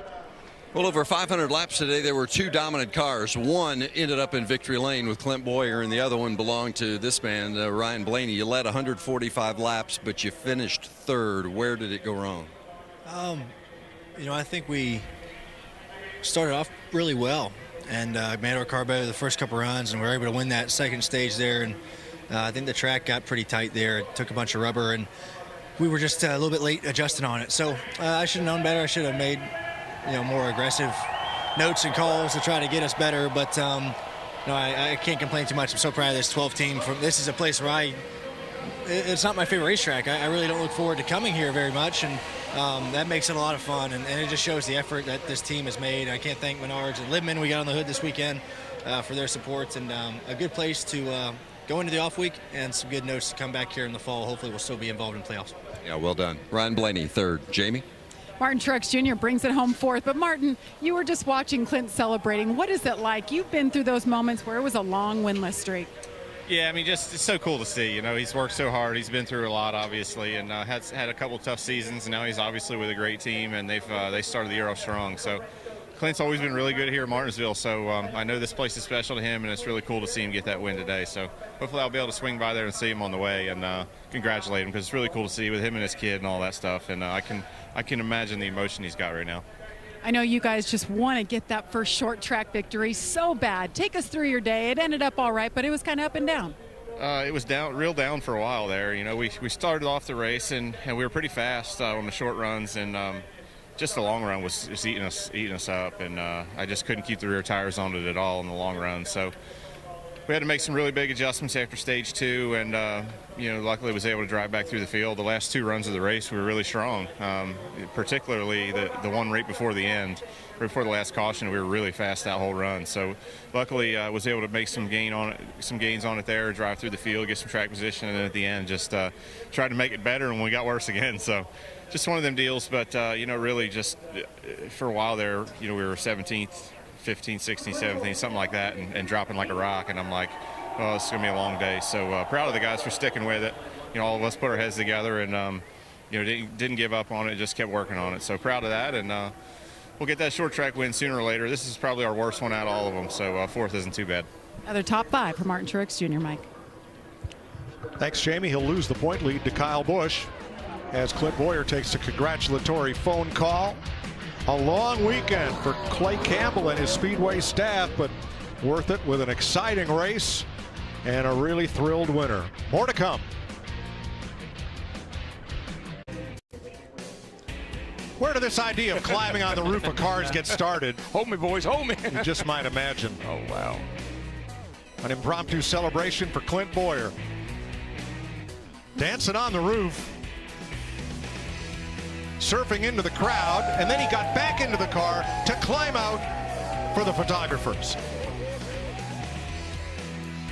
I bet he'd climb in and out of that car a couple times if you said to, if you needed to. That's different than me and him. I couldn't get back in my car. I was wiped out. The party's begun. And you know, what I loved about this race was that you had dominating performances. First from Denny Hamlin, and then from Ryan Blaney, and then Clint Bowyer took over, and it was over. Well, and some names and faces we've not seen up in the front of the field here at Martinsville. But, you know, Clint Bowyer is one of those drivers that he's just so likable. This is a favorite among the garage area and among the fans. And also, you know, he's a short track racer. He's just a great race car driver. So I think this is going to be a very popular one to go into our Easter break, and then we head to Texas. But that was a great race. Oh, absolutely. You saw him hugging the clock as Clay Campbell made that presentation. That's just such an iconic trophy. I know you fellows both have a bunch of them, and but it's just so cool. Everything about this place. I think what was cool to me was he broke a 190 race losing streak, if you will, but having his son in victory circle, having Chase Cash there with him to share that moment. Look at hanging on to that flag. That'll mean so much to that kid as he gets older. It means so much to Clint. So it's just a great day. Now there's Laura. The whole Bowyer family is in on it because this is a home game, and the standings will change. At the top, Kyle Busch, second, no more.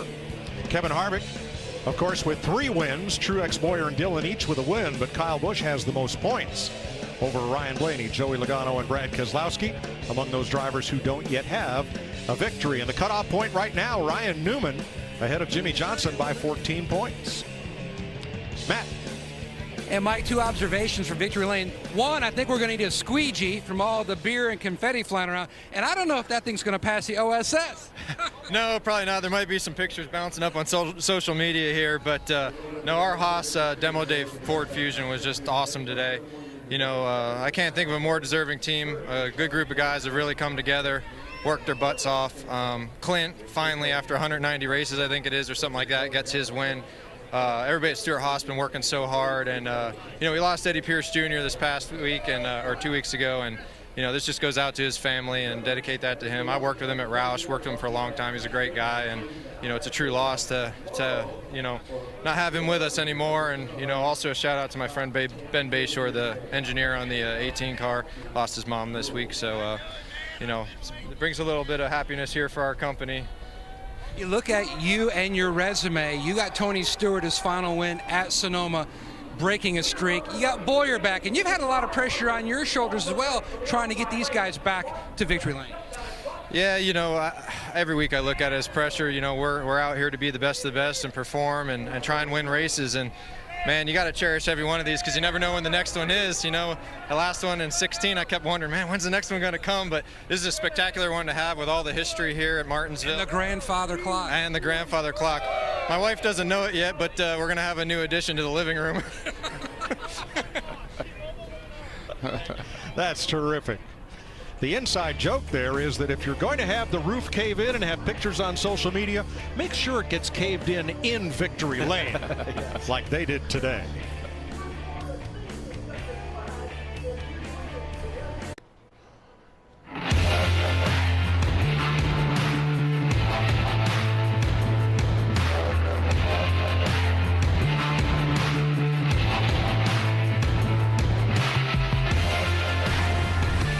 Clint Bowyer celebrates with wife Laura, son Cash, and daughter Presley in Martinsville victory lane after a long winless streak that is finally snapped.